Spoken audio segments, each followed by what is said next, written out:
വീട്ടുകാർ IAS-കാരിയാകാൻ ആഗ്രഹിച്ചിരുന്ന ഒരാൾ സിനിമയിൽ ഒറ്റയ്ക്ക് സാമ്രാജ്യം കെട്ടിപ്പടുത്ത സാന്ദ്ര തോമസ് ആണ് ഇന്ന് എന്നോടൊപ്പം ചേരുന്നത്. വെൽക്കം സാന്ദ്ര.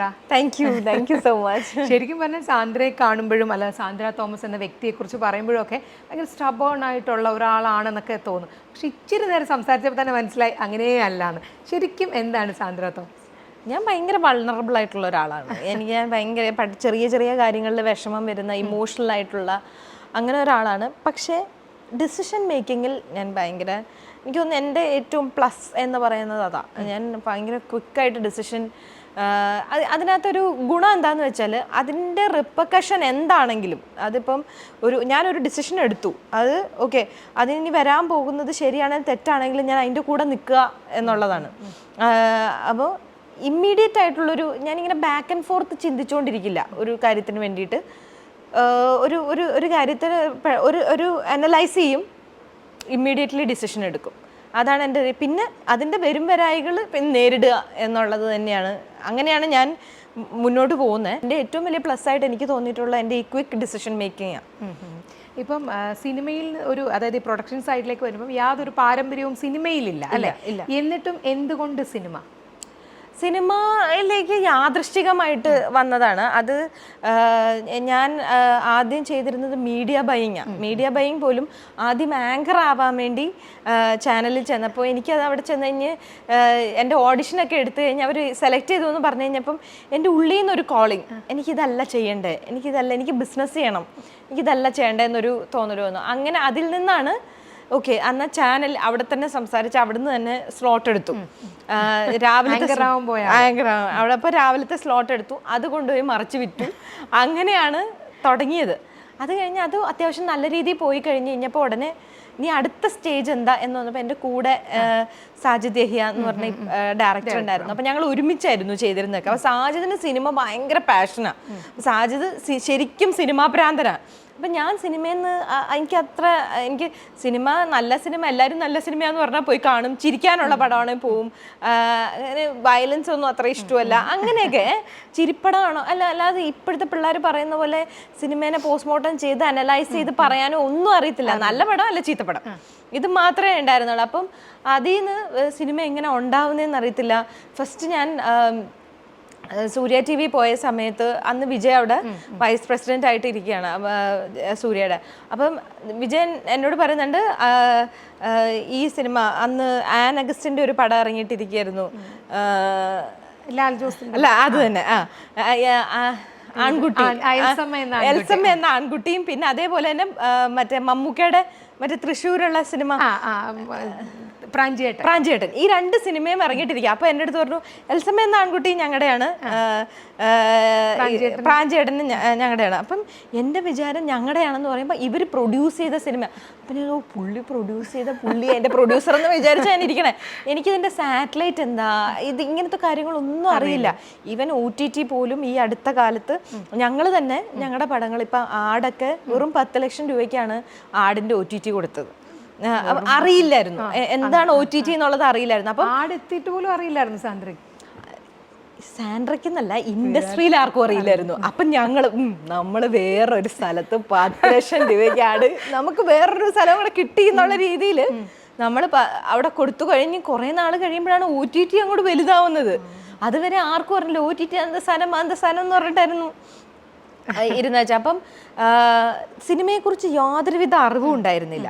പക്ഷെ യാദൃശ്ചികമായി സിനിമ വന്നു കഴിഞ്ഞപ്പം ഈ സിനിമയിൽ നിന്ന് കിട്ടുന്ന ഒരു അപ്രിസിയേഷനും ആളുകളുടെ അംഗീകാരവും അതൊക്കെ സ്നേഹം ഇതൊക്കെ വേറെ ഒരു ഇൻഡസ്ട്രിയിലും കിട്ടില്ല. സത്യം. അപ്പോൾ അത് കിട്ടിയാൽ നമുക്ക് പിന്നെയും കിട്ടണം എന്ന് ആഗ്രഹം വരുമല്ലോ. ഓരോരുത്തർ കാണുമ്പം എന്നാ ഇനി അടുത്ത പടം എന്നാ, അല്ല ചേച്ചി ആടിൽ കണ്ടല്ലോ, ചേച്ചി ആമേനിൽ കൊള്ളാലോ, അത് കൊള്ളാലോ, ഇത് കൊള്ളാലോ എന്ന് പറയുമ്പം നമുക്കത് പിന്നെയും ചെയ്യണം എന്നുള്ളൊരു ആഗ്രഹം. അങ്ങനെയാണ് വീണ്ടും സിനിമ കണ്ടിന്യൂ ചെയ്തത്. വേറെ ഞാനൊന്നും ചെയ്തിട്ടുമില്ല. ഇപ്പോൾ സാന്ദ്രേനെ ഇൻ്റർവ്യൂ ചെയ്യാൻ വരുമെന്ന് പറഞ്ഞപ്പം ആക്ച്വലി എൻ്റെ മേക്കപ്പ് ആർട്ടിസ്റ്റ് പറയുന്നു അയ്യോ ആടില്ല ആ ഡോഗുമായിട്ടായിരുന്നു നല്ല രസമാണെന്ന്. അങ്ങനെ അപ്പം ഈ സാന്ദ്രയിലെ പ്രൊഡ്യൂസറിനൊപ്പം തന്നെ സാന്ദ്രയിലെ ഒരു അഭിനേത്രിയും കൂടെ ഉണ്ട്. ഇപ്പോൾ പറഞ്ഞല്ലോ ആമേനിൽ കണ്ടു പറഞ്ഞു അങ്ങനെയുള്ള. അപ്പം എന്തുകൊണ്ട് വീണ്ടും ഈ പ്രൊഡക്ഷൻ്റെ ഒപ്പം തന്നെ അഭിനയം കണ്ടിന്യൂ ചെയ്യുന്നില്ല സാന്ദ്ര? അത് എനിക്ക് പ്രൊഡക്ഷനാണ് കൂടുതൽ ഇഷ്ടം. പിന്നെ അഭിനയിക്കാൻ അങ്ങനെ എന്നെ ആരും അങ്ങനെ വിളിച്ചിട്ടുമില്ല ശരിക്കും. അങ്ങനെ അധികം പേരൊന്നും തന്നെ സിനിമ അഭിനയിക്കാൻ വിളിച്ചു. പിന്നെ എല്ലാവർക്കും എൻ്റെ ആറ്റിറ്റ്യൂഡ് അറിയാവുന്നത് കൊണ്ടായിരിക്കും. എല്ലാവരും പറയാറുണ്ട്, ഞാൻ എപ്പോഴും എല്ലാ ഇൻ്റർവ്യൂസിലും പറയാറുണ്ട് എനിക്ക് പ്രൊഡക്ഷനാണ് ഇഷ്ടം, എനിക്ക് അഭിനയത്തേക്കാൾ കൂടുതൽ പ്രൊഡക്ഷനാണ് ഇഷ്ടം. പിന്നെ ഫസ്റ്റ് അഭിനയിച്ചേക്കുന്ന ആമേനിലാണ്. അത് ലിജോ അടുത്ത സുഹൃത്തായിരുന്നു. പിന്നെ ഞാൻ പ്രൊഡ്യൂസ് ചെയ്യാനിരുന്ന സിനിമയായിരുന്നു. പിന്നെ അത് ചെയ്യാൻ പറ്റിയില്ല. അപ്പോൾ അതുകൊണ്ട് ആമേനിൽ അഭിനയിച്ചു. അത് കഴിഞ്ഞപ്പോഴേക്കും സക്രിയയുടെ ഗർഭിണികൾ അത് എൻ്റെ തന്നെ പടം, ആട് എൻ്റെ തന്നെ പടം.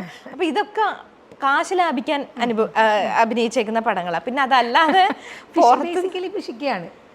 പിശിക്കൊന്നുമല്ല, പക്ഷെ ഞാൻ അങ്ങനെ പിശിക്കുകയുമല്ല, അങ്ങനെ ഭയങ്കരമായിട്ട് സ്പെൻഡ്രിഫ്റ്റും അല്ല.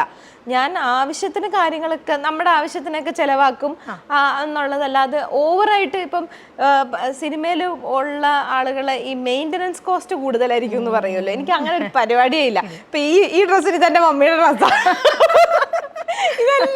എല്ലാം ഓരോ ഇന്റർവ്യൂവിന് അല്ലെങ്കിൽ എല്ലാത്തിനും അവിടുന്ന് ഇവിടെ നിന്നൊക്കെ കടം മേടിച്ച ഡ്രസ്സുകളാണ് ഇടുന്നത്. അപ്പം അങ്ങനെ എനിക്ക് ഇന്ന ഡ്രസ്സ് ഇടണം, അല്ലെങ്കിൽ ഇങ്ങനെ ഒരുങ്ങി നടക്കണം, ഇന്ന സാധനം വേണം, അങ്ങനെയൊന്നും എനിക്കില്ല. എന്നെ സംബന്ധിച്ചിടത്തോളം എനിക്ക് ഫാമിലി ആയിട്ട് ട്രിപ്പ് പോകണം, അവരുമായിട്ടുള്ള ടൈം കൂടുതൽ സ്പെൻഡ് ചെയ്യാൻ എനിക്ക് ഭയങ്കര ഇഷ്ടമാണ്. അതിനുവേണ്ടി പൈസ സ്പെൻഡ് ചെയ്യാറുണ്ട്. ഇപ്പം നമ്മുടെ ഫാമിലി ആയിട്ട് എവിടെയെങ്കിലുമൊക്കെ പോവുക, അത് ഒരുപാട് മൊമെന്റ്സ് ഉണ്ടാക്കും, നമുക്ക് മെമ്മറബിൾ മൊമെന്റ്സ് ഉണ്ടാക്കും. ഇപ്പം ഇത്രയും പ്രൊഡക്ഷനെ സ്നേഹിക്കുന്നു പറഞ്ഞ സാൻഡ്ര, ശരിക്കും പറഞ്ഞ കുഞ്ഞുങ്ങളൊക്കെ ആ ഒരു സമയത്ത് ഒരു ബ്രേക്ക് എടുക്കുകയാണ്. എങ്ങനെയായിരുന്നു ആ ബ്രേക്ക് എടുത്തേക്കാം എന്ന് വിചാരിച്ചത്, അതോ അത് വന്നു ചേരുകയായിരുന്നു? അത് ഞാൻ കുഞ്ഞുങ്ങളൊക്കെ ഉണ്ടാവുന്നതിന് മുമ്പേ ബ്രേക്ക് എടുത്തേക്കാം എന്ന് വെച്ചാൽ സിനിമ ഞാൻ മടുത്തു, എനിക്ക് സിനിമ ഇനി വേണ്ട എന്നുള്ള ഇതിലാണ്. സിനിമ വേണ്ട, ഫ്രൈഡേ ഫിലിം ഹൗസും വിട്ടുകൊടുത്ത് ഞാൻ എൻ്റെ വഴിക്ക് പോവാം. ഞാൻ വിചാരിച്ചത് പശുവിനെ വളർത്താം. പോത്ത് അപ്പൊ ആ സമയത്ത് പോത്തിനൊക്കെ നല്ല മാർക്കറ്റായിട്ടിരിക്കുന്ന സമയമായിരുന്നു. അപ്പൊ വേറൊരു ഇൻഡസ്ട്രി, വേറൊരു സാധനം, അങ്ങനെ വേറെ പല പല സാധനങ്ങളൊക്കെ ചെയ്യാന്നൊക്കെ വിചാരിച്ച് മാറും. പക്ഷെ അത് നടന്നില്ല എന്ന് മാത്രമല്ല, ഞാനപ്പം കുറേ നാൾ ഇപ്പം ഡെയിലി 10-30 ആൾക്കാരെ കണ്ടുകൊണ്ടിരുന്ന അവർ കഥ എടുക്കുന്നു, അത് ഇങ്ങനെ തിരക്കായിട്ടിരുന്ന ഞാൻ ഒറ്റയടിക്ക് സ്വിച്ച് ചെയ്ത് ഒരാളുമില്ലാതെ വീട്ടിലിരുന്ന് നെറ്റ്ഫ്ലിക്സും കണ്ട് ടിവിയും കണ്ട് ഇങ്ങനെ വെറുതെ ഇരിക്കുക, കറക്റ്റ് ടൈമിൽ ഭക്ഷണം കഴിക്കുക, വെറുതെ ഇരിക്കുക. കുറച്ച് ദിവസം ഭയങ്കര രസമായിരുന്നു. അത് കഴിഞ്ഞ് എനിക്ക് തോന്നുന്നു പ്രഗ്നൻ്റ് ആയപ്പോൾ മുതലാണ് എനിക്ക് ഹോർമോണൽ ചേഞ്ചസ് വരാൻ തുടങ്ങി. അപ്പം മുതൽ എനിക്ക് ഭയങ്കരമായ, പക്ഷെ എനിക്ക് സിനിമ വരണമെന്ന് അപ്പോഴും തോന്നുന്നില്ല, സിനിമ ചെയ്യണമെന്ന് തോന്നുന്നില്ല. എനിക്കൊന്നും ഡിപ്രഷൻ ആവുന്നുണ്ടായിരുന്നു. അതായത് വെറുതെ വിഷമം വരിക, ആളുകളോട് തട്ടിക്കയറുക, ആവശ്യമില്ലാത്ത പ്രശ്നങ്ങൾ ഉണ്ടാക്കുക. ഇതൊക്കെ എനിക്ക് ആ പ്രഗ്നൻസി പീരീഡ് എനിക്ക് ഭയങ്കര സ്ട്രഗ്ലിങ് പീരീഡായിരുന്നു. അത് കഴിഞ്ഞ് കുഞ്ഞുങ്ങൾ ഉണ്ടായതിന് ശേഷം കുറേ നാൾ ഈ പോസ്റ്റ്മോർട്ടവും നിന്നു കുറച്ച് നാള്. അതും കൂടെ കഴിഞ്ഞപ്പോൾ കുറച്ച് കഴിഞ്ഞപ്പോൾ ഞാനൊന്ന് സ്റ്റേബിളായി. ഇതെല്ലാം കഴിഞ്ഞപ്പം കാര്യം എനിക്ക് തോന്നുന്നു എൻ്റെ ചെറിയ പ്രായത്തിൽ തന്നെ ഞാൻ ലൈഫിൻ്റെ എല്ലാ അപ്സ് ആൻഡ് ഡൗൺസും കണ്ട് എല്ലാ സ്റ്റേജസിലൂടെയും പോയി. ഇത് കഴിഞ്ഞപ്പോൾ ഞാൻ ഒന്നൊരു ലാൻഡ് ചെയ്തിട്ട് ഇനി എന്താ ചെയ്യണം എന്ന് പറഞ്ഞതിന് കുറച്ചുകൂടെ ഒന്ന് ഇവോൾവ് ആയി പല കാര്യങ്ങളിലും. അതായത് തങ്കത്തിൻ്റെയും കുൽസിൻ്റെയും വരവിന് ശേഷം അവർ വന്നതിന് ശേഷം ഒത്തിരി കാര്യങ്ങളിൽ അവർ തന്നെ തിരിച്ചു ചോദിക്കുന്ന ചില കാര്യം, അവർ തിരിച്ച് സംസാരിക്കാൻ തുടങ്ങിയപ്പം ഞാൻ അവരെ എന്നോട് ചോദ്യം ചെയ്യുന്ന പിള്ളേരായിട്ട് തന്നെയാണ് വളർത്തിയേക്കുന്നത്. അപ്പം എന്നെ ചോദ്യം, അമ്മേനെ എന്തിനാ അങ്ങനെ ചോദിക്കും, അമ്മയ്ക്ക് എന്തും ചെയ്യാന്നുള്ളൊരു സാധനം ഇല്ല. അപ്പം തിരിച്ച് ചോദ്യങ്ങൾ വരാൻ തുടങ്ങി കഴിഞ്ഞപ്പം ഞാൻ ചിന്തിക്കാൻ തുടങ്ങി. കുഞ്ഞാണെങ്കിലും അവർ വേറൊരു പേഴ്സ്പെക്റ്റീവിൽ നിന്നിട്ടാണ് ചിന്തിക്കുന്നത്. സാധാരണ ഒരു സൊസൈറ്റിയുടെ കണ്ടീഷനിങ് ഇല്ലാത്ത കുട്ടികളാണ് ആ കുഞ്ഞുങ്ങൾ. അവരുടെ പേഴ്സ്പെക്റ്റീവിൽ നിന്നിട്ടാണ് ഓരോ ചോദ്യങ്ങൾ ചോദിക്കുന്നത്. അപ്പം എനിക്ക് കൊട്ടു കിട്ടുന്ന പോലെയാണ് ചില കാര്യങ്ങൾ വരിക. അപ്പം ഞാൻ ശരിയാണല്ലോ അങ്ങനെയാണ് എന്നിൽ തന്നെ ഒരുപാട് മാറ്റങ്ങൾ വന്നു, ഒത്തിരി ചേഞ്ചസ് എന്നിൽ വന്നു. ഞാൻ ഇങ്ങനെ ആയിരുന്നില്ല, കുറച്ചും കൂടെ എനിക്കൊന്ന് എടുത്തോ പിടിച്ചോ എന്ന് പറയുന്നൊരു സാധനം എനിക്കുണ്ടായിരുന്നു. അത് പെട്ടെന്ന് ഞാൻ നേരത്തെ പറഞ്ഞ പോലെ തന്നെ ക്വിക്ക് ഡിസിഷൻ മേക്കർ ആയതുകൊണ്ട് തന്നെ ചില കാര്യങ്ങളൊക്കെ പറഞ്ഞ അപ്പം തന്നെ അത് വേണ്ട, അല്ല അത് ചെയ്യണ്ട, അല്ലെങ്കിൽ അല്ല അത് ചെയ്തോ എന്ന് പറയായിരുന്നു. പിന്നെ അതിൻ്റെ മുകളിലൊരു ഡിസ്കഷൻ ഇല്ല. അങ്ങനെയായിരുന്നു. ഇപ്പം അങ്ങനെയല്ല, ഒരു 2-3 വട്ടം ആലോചിക്കും വേണോ അത് ചെയ്യണോ, ഓക്കെ, അത് അല്ല ഇവർക്കത് പ്രശ്നമാവും, അല്ല അവർക്കത് പ്രശ്നമാവും, അല്ല ആർക്കും കുഴപ്പമില്ലാത്തൊരു സാധനം എങ്ങനെ, അങ്ങനെ ഒരു ഇതിലാണ് ഇപ്പം ആലോചിക്കുക. പക്ഷെ പണ്ട് അങ്ങനെ ആയിരുന്നില്ല. ഇപ്പം സാന്ദ്ര പറഞ്ഞു ഫ്രൈഡേ ഫിലിം ഹൗസ് വിട്ടുകൊടുത്തു എന്ന് പറഞ്ഞു. ശരിക്കും പറഞ്ഞ ജീവിതത്തിൽ വലിയൊരു കാര്യമാണ് അല്ലേ സാന്ദ്ര വിട്ടുകൊടുക്കൽ എന്ന് പറയുന്നത്. കാരണം ഫ്രൈഡേ എന്നുള്ള സിനിമയും സാന്ദ്രയുടേതാണ്, ഫ്രൈഡേ ഫിലിം ഹൗസും തുടങ്ങിയതും ആ പേരും എല്ലാം നമ്മുടേതാണ്. കാരണം എനിക്കറിയാം, കാരണം ഞാൻ തന്നെ മീഡിയ ഇൻഡസ്ട്രിയിൽ കുറേ നാളായി. എല്ലാവരും ഫ്രൈഡേ ഫിലിം ഹൗസ് എന്ന് പറഞ്ഞാൽ സാന്ദ്ര തോമസ് ആയിരുന്നു. അപ്പം അങ്ങനെ ഒരു വിട്ടുകൊടുക്കലിന് എങ്ങനെയാണ് സാന്ദ്രയ്ക്കൊരു എന്താ പറയുന്നത്, എങ്ങനെയാണ് ഒരു ഡിസിഷൻ എടുക്കാൻ പറ്റിയത്? എനിക്ക് തോന്നുന്നത് എൻ്റെ ലൈഫിലെ ഏറ്റവും വലിയ അച്ചീവ്മെൻ്റ് ആണ് ഞാൻ ആ വിട്ടുകൊടുത്തത് എന്ന് പറയുന്നത്. ആ വിട്ടുകൊടുത്തതോടുകൂടിയാണ് എനിക്ക് എൻ്റെ സ്വഭാവമേ മാറി. സ്വഭാവം മാത്രമല്ല, എനിക്ക് ലൈഫിനോടുള്ളൊരു ഔട്ട്ലുക്ക് മാറി, എല്ലാം മാറി. കാര്യം നമ്മുടെ ഏറ്റവും പ്രിയപ്പെട്ടത് അല്ലെ നമ്മുടെ ഏറ്റവും വിലയുള്ളത് എന്ന് വിചാരിക്കുന്ന ഒരു സാധനം നമ്മൾ സിമ്പിളായിട്ട് വിട്ടുകൊടുത്താൽ പിന്നെ നമുക്ക് ലോകത്തിൽ ഒന്നിനോടും ഒരു ആഗ്രഹമോ അല്ലെങ്കിൽ ഒന്നിനോട് അറ്റാച്ച്മെന്റ് ഒന്നും തോന്നൂല. നമുക്ക് എല്ലാത്തിനോടും സ്നേഹമായിരിക്കും, എന്നാൽ ഒന്നിനോട് ഓവർ അറ്റാച്ച്മെന്റും ഉണ്ടാവില്ല. ഒരു ഡിറ്റാച്ചബിൾ അറ്റാച്ച്മെന്റ് എല്ലാത്തിനോടും ഉണ്ടാവുള്ളൂ. അപ്പം മാത്രമല്ല, ആരെങ്കിലും ഇട്ടേച്ച് പോയി അല്ലെ ആരെങ്കിലും, പല കുട്ടികളും ഉണ്ടല്ലോ ഇപ്പം ഇപ്പം എന്തെങ്കിലും ഒരു പ്രേമനൈരാശ്യം വന്ന് ഉടനെ കൊണ്ട് പെട്രോൾ ഒഴിച്ച് കത്തിക്കുന്നു, അല്ല ആത്മഹത്യ ചെയ്യുന്നു. ഇങ്ങനത്തെ അങ്ങനെ ഒരു കാര്യത്തിലേക്ക് നമ്മൾ പോവില്ല. നമ്മൾ മനസ്സറിഞ്ഞ ഒരാൾക്ക് വിട്ടുകൊടുത്ത് നോക്കൂ, നമ്മൾ ഒരുപാട് സന്തോഷിക്കുക ചെയ്യുക. പിന്നീട് നമുക്ക് ആക്ച്വലി സന്തോഷം തരുന്നത് ഇങ്ങനത്തെ കാര്യങ്ങളാണ്, വിട്ടുകൊടുക്കുക എന്നുള്ളതാണ്. അപ്പം ഈ വിട്ടുകൊടുക്കലുകൾ ശരിക്കും പറഞ്ഞ ജീവിതത്തിൽ ഇപ്പോൾ സാൻഡ്ര പറഞ്ഞ പോലെ തന്നെ വലിയൊരു കാര്യമാണ്. ഇപ്പോൾ സാൻഡ്രയുടെ ഏറ്റവും പുതിയ സിനിമ ലിറ്റിൽ ഹേർട്സ് എന്ന് പറയുമ്പം അതിനകത്ത് ശരിക്കും പറഞ്ഞ സാൻഡ്ര ഈ സിനിമ എടുത്തു, ഇതിൻ്റെ പോസ്റ്റേഴ്സ് വിടുമ്പോൾ എല്ലാവർക്കും ഉണ്ടായിരുന്ന ഒരു ടെൻഷനാണ്, എല്ലാവരും കൂടെ ഒരുമിച്ചുണ്ടല്ലോ എന്ന്. അതായത് ഇൻഡസ്ട്രിയിൽ ഇപ്പം ഇല്ല എന്തെങ്കിലുമൊക്കെ പ്രശ്നങ്ങൾ വള്ളിക്കിട്ടും. ഞാനത് എങ്ങനെ ഞാനത് ഇന്റർവ്യൂവിൽ പറഞ്ഞിട്ടുണ്ട്, ഇവരെ ഇരുത്തി തന്നെ പറഞ്ഞിട്ടുണ്ട്. കാരണം എല്ലാവരും പറയുന്നു ഇപ്പം ഇതിന് മുന്നേയുള്ള RDX ഒക്കെ ആണെങ്കിലും ഷെയിൻ്റെ ഇഷ്യൂസ് വരുന്നു, ഷൈൻ ടോം ജോക്കോയെ ഹാൻഡിൽ ചെയ്യാൻ പാടാണോ എന്ന് വിചാരിക്കുന്നു. അപ്പോൾ ഇതെല്ലാം കൂടെ വന്നിട്ടും സിനിമയിൽ അല്ലേ സാന്ദ്ര മാത്രമാണ് പറഞ്ഞത് എനിക്കതൊരു പ്രശ്നമേ അല്ലായിരുന്നുള്ളത്. എങ്ങനെയായിരുന്നു ഇവരൊക്കെ കൂടെയുള്ള ആ ഒരു ലൊക്കേഷൻ എങ്ങനെയായിരുന്നു? ആക്ച്വലി ഫണ്ണായിരുന്നു, ഭയങ്കര ഫണ്ണായിരുന്നു. എനിക്ക് ആർട്ടിസ്റ്റിനെ കൊണ്ട് ഒരു പ്രശ്നങ്ങളും ഉണ്ടായിട്ടില്ല എന്ന് മാത്രമല്ല, ഇതുവരേക്കും ഇപ്പോൾ സിനിമ റിലീസായി ഇത്രയും ദിവസമായല്ലോ, ഇതുവരേക്കും എൻ്റെ കൂടെ കട്ടയ്ക്ക് നിൽക്കുക എന്ന് പറയില്ലേ, അതേപോലെ ഞങ്ങൾ എന്താ ചെയ്യേണ്ട, എവിടെ വരണം, എങ്ങോട്ട് പോകണം, എങ്ങനെ. സാധാരണ നമുക്ക് അങ്ങനെ ഒരു അനുഭവം ഉണ്ടാവാറില്ല. ഇത് എല്ലാ ആർട്ടിസ്റ്റും ത്രൂ ഔട്ട്, എൻ്റെ മാത്രം സിനിമയല്ല ഈ ലിറ്റിൽ ഹാർട്ട്സ് എന്ന് പറയുന്നത്, എല്ലാവരുടെയും കൂടെ സിനിമയാണ്. അത് എനിക്കിപ്പോൾ അഭിമാനത്തോടെ പറയാൻ പറ്റും. മറ്റുള്ള സിനിമകൾ അങ്ങനെയല്ല, പടം ഇറങ്ങുന്നോടം വരെ ഉള്ളൂ എല്ലാവരും, അല്ലെങ്കിൽ അഭിനയിച്ചു കഴിഞ്ഞാൽ അവരവരുടെ കാര്യം നോക്കി പോയി, അല്ലെങ്കിൽ അവരുടെ പാർട്ട് കഴിഞ്ഞാൽ അവരുടെ ഇത് കഴിഞ്ഞു. സിനിമ റിലീസായ പിന്നെ പ്രൊഡ്യൂസർ മാത്രമേ ഉള്ളൂ, പടം വിജയിച്ചാൽ മാത്രം എല്ലാവരും കൂടെ വരും, അല്ലെങ്കിൽ പ്രൊഡ്യൂസർ മാത്രമേ ഉള്ളൂ, വേറെ ആരുമില്ല. അപ്പോൾ ഈ പടത്തിൽ അങ്ങനെ അല്ല. എനിക്ക് ഈ പടത്തിൽ ഇതുവരേക്കും എൻ്റെ കൂടെ ഇപ്പം ഇതിനകത്ത് ചെറിയ ചെറിയ റോള് ചെയ്ത ആർട്ടിസ്റ്റ് വരെയും എല്ലാവരും കൂടെ ഉണ്ടെന്നുള്ളത്. ഇപ്പം ഞാൻ ഈ ഇൻ്റർവ്യൂവിന് കയറുന്നതിന് തൊട്ട് മുമ്പ് വരെയും നമ്മുടെ ഗ്രൂപ്പിനകത്ത് രഞ്ജി പണിക്കർ സാറാണെങ്കിലും പൊന്നമാൻഡി ആണെങ്കിലും തെസ്നി ചേച്ചി ആണെങ്കിലും എല്ലാവരും, ഷെയ്ൻ, മഹിമ, ഷൈൻ, ബാബുച്ചേട്ടൻ, എല്ലാവരും ഭയങ്കര ഡിസ്കഷനാണ്. എല്ലാവരും അങ്ങനെ നമുക്ക് എന്താ ചെയ്യേണ്ടത് നെക്സ്റ്റ്. ഇപ്പം നമ്മൾ നാളെ എല്ലാവരും കൂടെ ഒരുമിച്ച് ഒരു പോസ്റ്റർ ഒട്ടിക്കാൻ ഇറങ്ങാം ഈ എന്നൊരു പരിപാടിയൊക്കെ പ്ലാൻ ചെയ്യുന്നു. എല്ലാവരും കൂടെ ഒരുമിച്ചാണ് ഈ കാര്യത്തിൽ. ലിറ്റിൽ ഹാർട്ട്സ് എന്ന് പറഞ്ഞാൽ ഇതെല്ലാവരും എനിക്ക് എൻ്റെ ഇത്രയും നാളത്തെ സിനിമാ ജീവിതത്തിൽ എനിക്ക് ആദ്യത്തെ അനുഭവമാണ് ഇത്രയും ആർട്ടിസ്റ്റ് സഹകരിച്ച് എല്ലാവരും കൂടെ നിൽക്കുന്നത്. അത് എനിക്കൊരു ബ്ലെസ്സിങ് ആയിട്ടാണ് തോന്നിയത് ഈ സിനിമയുടെ കാര്യത്തിൽ. അത് ഫസ്റ്റ് ഡേ തന്നെ ഷൈൻ ടോം ചാക്കോ സെറ്റിൽ വന്നപ്പം ഷൈൻ വരുമ്പോൾ എല്ലാവർക്കും ടെൻഷനായിരുന്നു. പലരും പറഞ്ഞു പേടിപ്പിക്കുകയും ചെയ്തിരുന്നു. ടെൻഷൻ ഉണ്ടായിരുന്നോ? എനിക്കത് തോന്നിയില്ല, എനിക്ക് അങ്ങനെ വലിയ ടെൻഷൻ തോന്നിയില്ല. അതിന് കാരണം എന്ന് പറഞ്ഞാൽ നമ്മൾ ഷൈൻ്റെ ഫാദറുമായിട്ടാണ് ഡീൽ ചെയ്തിരുന്നത്. അപ്പം എല്ലാം ഷൈൻ്റെ ഡാഡിയാണ് ഇത് ചെയ്യുന്നത്. അപ്പം ഒരു വളരെ കൃത്യമായിട്ട് ഇന്ന ദിവസങ്ങൾ എന്നൊക്കെ പറഞ്ഞ് വളരെ കൃത്യമായിട്ട് കാര്യങ്ങൾ പറയുന്നുണ്ടായിരുന്നു. അപ്പം ഒരു അച്ഛൻ അത് ഏറ്റെടുക്കണം എന്നുണ്ടെങ്കിൽ അവർക്കത് ചെയ്യാൻ പറ്റുന്ന കാര്യങ്ങളല്ലേ എടുക്കുള്ളൂ. ബാക്കി എല്ലാവർക്കും വേണം എന്തെങ്കിലും പറഞ്ഞൊക്കെ ഒഴിയാം. ഷെയ്ൻ്റെ അമ്മയുടെ കാര്യത്തിലും അത് തന്നെയാണ്. അപ്പൊ ആന്റിയാണ് എല്ലാം ചെയ്യുന്നത്. പേരൻസ് ഈ ആർട്ടിസ്റ്റിന്റെ ഡേറ്റ്സും കാര്യങ്ങളും ഹാൻഡിൽ ചെയ്യുമ്പോൾ ഉണ്ടാവുന്ന ഒരു ഗുണം എന്താന്ന് വെച്ചാല് ഒരിക്കലും അവർ പറഞ്ഞ ഡേറ്റ് തെറ്റിക്കില്ല, പറഞ്ഞ ടൈം തെറ്റിക്കില്ല, ഇതൊന്നും ഉണ്ടാവില്ല. ഇതൊക്കെ കറക്റ്റ് ആയിരിക്കും. ഒന്നുമില്ലല്ലോ ഇറങ്ങിപ്പോടാ ചെല്ലു എന്ന് പറഞ്ഞിട്ട് ഇവർ വിടും. ബാക്കിയുള്ളവർക്ക് അത് പറയാൻ പറ്റില്ല. ഒരു മാനേജർക്കോ അല്ലെങ്കിൽ വേറെ ആർക്കോ അത് പറയാൻ പറ്റില്ല. ഒന്ന് ചെല്ലാവോ എന്ന് അവർ ഇരിക്കുന്നു പറയുന്നതിനേക്കാൾ വ്യത്യാസമുണ്ട് ഒരു പേരന്റ് അത് പറയുമ്പോൾ എന്നാണ് എനിക്ക് തോന്നിയൊരു കാര്യം കേട്ടോ ഞാൻ പറയണേ. എനിക്ക് എൻ്റെ ഈ 2 സിനിമയിലും 2 ആക്ടേഴ്സിൻ്റെ പേരൻസ് ആണ് ഹാൻഡിൽ ചെയ്യുന്നത്. ഒന്ന് ഷൈൻ ടോം ചാക്കോയുടെ ഡാഡിയും മമ്മിയും, പിന്നെ ഷെയിൻ്റെ ഉമ്മ. അപ്പൊ എനിക്ക് ഭയങ്കര ഈസിയുമായിരുന്നു ഡീൽ ചെയ്യാൻ, കമ്മ്യൂണിക്കേറ്റ് ചെയ്യാൻ. ഭയങ്കര നമ്മൾ ആർട്ടിസ്റ്റിനോട് കമ്മ്യൂണിക്കേറ്റ് ചെയ്യുന്നതിലും ഈസി ആയിട്ട് എനിക്ക് ഈ അങ്കിളിനോടും ആൻറ്റിനോടും കമ്മ്യൂണിക്കേറ്റ് ചെയ്യാൻ ഭയങ്കര എളുപ്പമായിരുന്നു. നമ്മൾ പറഞ്ഞാൽ മനസ്സിലാവും അവർക്ക് സിറ്റുവേഷൻ പറഞ്ഞാൽ മനസ്സിലായി. ഇപ്പൊ ഇന്നലെ പോലും ഇപ്പൊ ഷൈൻ ഇന്നിപ്പോ പ്രൊമോഷൻ ഇവിടെ വന്നതെന്ന് വെച്ചാൽ കഴിഞ്ഞ ദിവസം ഷൈൻ അവിടെ പഞ്ചാബി ഷൂട്ട് നടന്നുകൊണ്ടിരിക്കുക. അപ്പൊ ഞാൻ പറഞ്ഞു അങ്ങളെ വന്നേ പറ്റുള്ളൂ, എന്തെങ്കിലും രീതിയിൽ നമുക്ക് പടം കയറി പുതിയ പല പടങ്ങളും ഈ ആഴ്ച ഇറങ്ങുവാണല്ലോ, അപ്പോൾ വരണം പ്രൊമോഷൻ എന്തെങ്കിലും നമുക്ക് ചെയ്യണം, ഷൈൻ വന്നേ പറ്റുള്ളൂ എന്ന് പറഞ്ഞപ്പോൾ അങ്കിൾ പറഞ്ഞു എന്നാൽ ശരി വരാം. അവരവിടെ അത് നിർത്തി വെച്ചിട്ട് ഇങ്ങോട്ട് വന്നു. അത് അത്രയും സഹകരണമുണ്ട്.